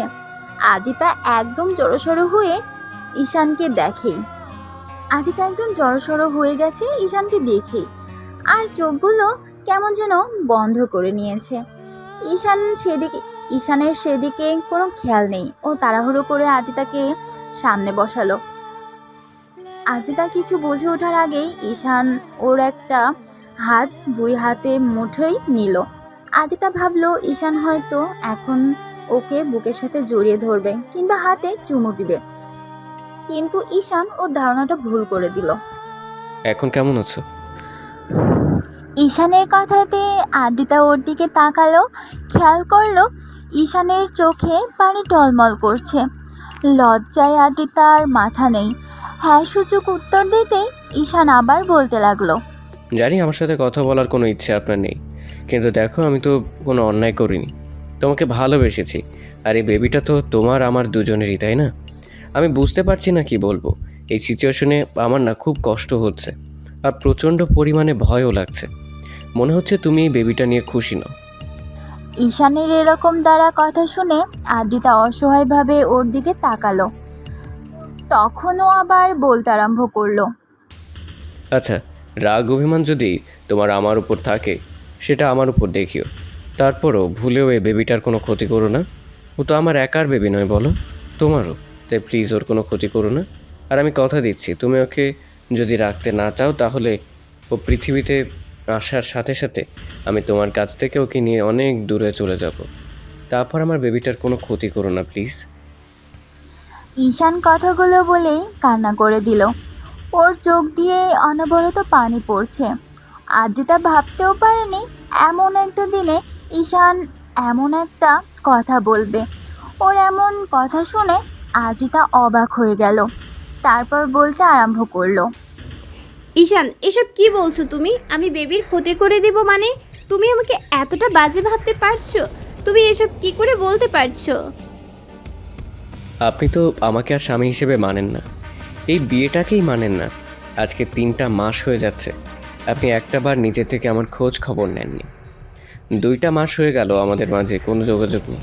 আমি জানি আপনি আমাকে স্বামী হিসেবে মানতে পারেননি, ওই জন্য আমার থেকে দূরে সরে থাকার চেষ্টা করছেন। আমি একবার বলতেই আপনি বাসায় চলে আসছেন, কিন্তু দেখেন একটা মাস তো আমরা সাথে ছিলাম। আর এই বেবিটা যে আমার, আমি এটা খুব ভালো করেই জানি। তাছাড়া আপনি যে ওকে মন থেকে মানতে পারবেন না সেটা আর আমার জানতে বাকি নেই। তাই প্লিজ অন্তত ওর কোনো ক্ষতি করিয়েন না। জি ঈশান, তুমি এইসব কি বলতে চাইছো? তোমাকে আমি মেনে নিতে পারিনি কিংবা বিয়েটা মন থেকে মানতে পারিনি, তার জন্য আমাদের বেবিটাকে আমি নষ্ট করে দিব, আমি ওকে কষ্ট দিব? তুমি এতটা বাজে আমাকে ভাবতে পারলে? না মানে আসলে আমি ভেবেছিলাম আপনি এই বেবিটা। ঈশান কথাটা শেষ করার আগে আদ্রিতা ওর মুখটা হাত দিয়ে আটকে দিল আর কান্না করে দিয়ে বলতে লাগলো। ছি ঈশান, আর এরকম বাজে কথা বলো না। এইসব বললে আমার খারাপ লাগছে। তুমি এতটা বাজে আমাকে ভাবতে পারছো? ছি, আমার ভাবতে অবাক লাগছে। তুমি আমার স্বামী হয়েও আমাকে এরকম একটা কথা বলতে পারছো। আমি তো তোমার অপেক্ষাতে ছিলাম, ভেবেছিলাম তুমি এসে আমাকে এখান থেকে নিয়ে যাবে। আমি যোগাযোগ করতে পারছিলাম না, রাগ করে ফোনটা ভেঙে দিয়েছিলাম, কারণ তুমি আমাকে এত ভালোবাসার পরেও তোমার ভালোবাসাটা আমি বারবার দূরে সরিয়ে দিয়েছিলাম। আমি একটা মাস যাবৎ শুধু তোমাকে নিয়ে ভেবেছি, ভাবতে ভাবতে তোমার প্রতি আমার ভালোবাসার সৃষ্টি হয়েছে। তারপর যখন তোমার ভালোবাসাটা বুঝতে পারলাম তখন বাসায় বারবার কল করেছিলাম, কিন্তু তোমার কথা ভয়ে ওদেরকে বলতে পারিনি যে ওরা হয়তো আমার উপর রাগ করবে। এমনিতেই সবটা জানার পর ওরা আমার সাথে কথা বলতো না, একটাবার কেউ আমাকে নিতে আসেনি। হ্যাঁ, এটা আমার দোষ, তাই বলে এরকম না যে আমি তোমাকে মানতে পারিনি বলে আমার বেবিকেও মানতে পারবো না। আমি স্বামীর ভালোবাসা ছাড়া কতটা কষ্টে একটা মাস পার করেছি। যখন তুমি আমাকে স্পর্শ দিয়েছো হয়তো মন থেকে মানতে পারিনি, কিন্তু শেষ একটা মাস আমি বুঝতে পেরেছি তোমার ভালোবাসাটা আমার লাইফে কতটা প্রয়োজন। তার মানে আপনি। ঈশান কথাটা বলে শেষ করতে পারলো না, তার আগেই আদ্রিতা ঈশানকে চাপটে জড়িয়ে ধরে কান্না করে দিল আর বলতে লাগলো। হ্যাঁ, আমি আমার সেই জুনিয়র মাতাল দেবর বয়টাকে ভালোবেসে ফেলেছি, আর এত ভালোবাসি যার জন্য তার অস্তিত্বটা আমার মাঝে একটু একটু করে বেড়ে উঠছে। আমি কি করে তাকে কষ্ট দিব বলো? তুমি প্লিজ আর কখনো এসব কথা বলো না জান। এর মাঝে আব্বু আম্মু দরজায় এসে দাঁড়ালো। ঈশান একবার দরজার দিকে তাকিয়ে থাকে, বুকের সাথে খুব শক্ত করে জড়িয়ে নিল। ভাবলো এখন রাগ অভিমান করে থেকেই বা কী লাভ, তাছাড়া যখন বুঝতে পেরেছে তাহলে ওকে কষ্ট দিয়ে বা কী লাভ। তার উপর যদি এখন এইসব কিছু বলে তাহলে আব্বু আম্মু এই নিয়ে কথা বাড়াবে। তাই ঈশান ওকে জড়িয়ে ধরে বলতে লাগলো। সরি পাগলি বউ, ভুল করেছি তোমাকে কষ্ট দিয়ে, এসব আর কখনো বলবো না। ভয় পেয়ে গিয়েছিলাম, ভেবেছিলাম তুমি সবসময় আমার সাথে যেভাবে মিসবিহেভ করবে, আমাকে দূরে সরিয়ে দিবে, কিন্তু ভাবতে পারিনি যে আমার দূরে সরে যাওয়াতে তুমি আমাকে এত বেশি ভালোবাসতে পারবে। আর ফিরে এসে আমি আমার অস্তিত্বটা তোমার মাঝে খুঁজে পাবো। ঈশান কথাটা বলে শেষ করতে পারল না। তার আগেই আদ্রিতা ওকে ছেড়ে ওর মুখের দুই পাশে হাত রেখে ওর সারা মুখে কিস করতে লাগলো। আপু আম্মু ওদের দিকে তাকিয়ে দেখে মুচকি মুচকি হাসছে। তখন ঈশান বলতে আরম্ভ করলো, হেই পাগলি, কি হচ্ছে এগুলো? দেখো আব্বু আম্মু বোন, তোমার আব্বু আম্মু পর্যন্ত তাকিয়ে আছে, ছাড়ো এখন। ঈশানের এরকম কথা শুনে আদ্রিতা দরজার দিকে তাকিয়ে পুরো লজ্জায় লাল হয়ে গেল। তারপর ঈশানের বুকে মুখ গুজে দিয়ে ওকে জাপটে জড়িয়ে ধরলো আর একটু ইশারা করেই মিহি বলতে লাগলো, আব্বু আম্মু, আঙ্কেল আন্টি, এখন চলো আমরা এখান থেকে যাই। এখানে থাকাটা ভালো হবে না, ওদের একটু একা থাকতে দে। তো 5 বছর পরের ঘটনা। ঈশান বেলকনিতে দাঁড়িয়ে আছে। ওর মাঝে কেউ একজন এসে ওর একটা হাত ধরে বলতে লাগলো, বাবাই বাবাই, মামুনি কি রুমে আছে? কারো আদো আদো কণ্ঠে কথাটা শুনে ঈশান খেয়াল করলো তন্নি গুটি গুটি পায়ে ওরে কাছে এগিয়ে আসছে। ঈশান পিচ্চিটার সামনে হাঁটু গেড়ে বসে ওর গালগুলো টেনে দিয়ে কপালে একটা চুমু দিয়ে বলতে লাগলো, কেন মামুনি, কি হয়েছে? তুমি তোমার মামুনিকে খুঁজছো কেন? না মানে, আমি না একটা কথা শুনেছি, জানো তো বাবাই? কি কথা আমার পিচ্চি পরিটা? আমি বলবো, কিন্তু তুমি মামুনিকে বলবে না, কেমন? না হলে মামুনি আমাকে বকা দেবে। আচ্ছা বলো। বলবো না, তুমি আমাকে বলো। বাবাই, আমি শুনেছি আম্মু নাকি তোমার থেকে সিনিয়র। ঈশান তিন্নির কথাতে একটা মুচকি হাসি দিয়ে ওর গালে একটা হাত দিয়ে ওর গালটা জড়িয়ে ধরতেই ঈশান ওকে আলতো করে জড়িয়ে ধরে বলতে লাগলো, হ্যাঁ মামুনি, সেটা ঠিক আছে, কিন্তু তোমাকে এসব কথা কে বললো? মামুন সেদিন বলেছিল, আর তোমাকে বলতেও বারণ করেছিল। ওই জন্য আমি বারণ করলাম, জানো তুমি মামুনিকে কিচ্ছু না বলো। বাবা মেয়ে মিলে এখানে কি লুকিয়ে কথা বলা হচ্ছে শুনি? আমাকে রেখে কী সব বলা হচ্ছে? বাবাই চুপ করো, মামুনি এসে গেছে, আর কখনো কিন্তু এসব বলবে না। আর যদি বলো তাহলে বলবো আমি এগুলো বলিনি, কেমন? তন্নি আব্বুকে ছেড়ে দিয়ে দৌড়ে চলে গেল আর আদ্রিতা ওর দিকে তাকিয়ে রইল। এবার ঈশান উঠে এসে ওর সামনে দাঁড়াতে আদ্রিতা ঈশানের চোখে চোখ রাখলো।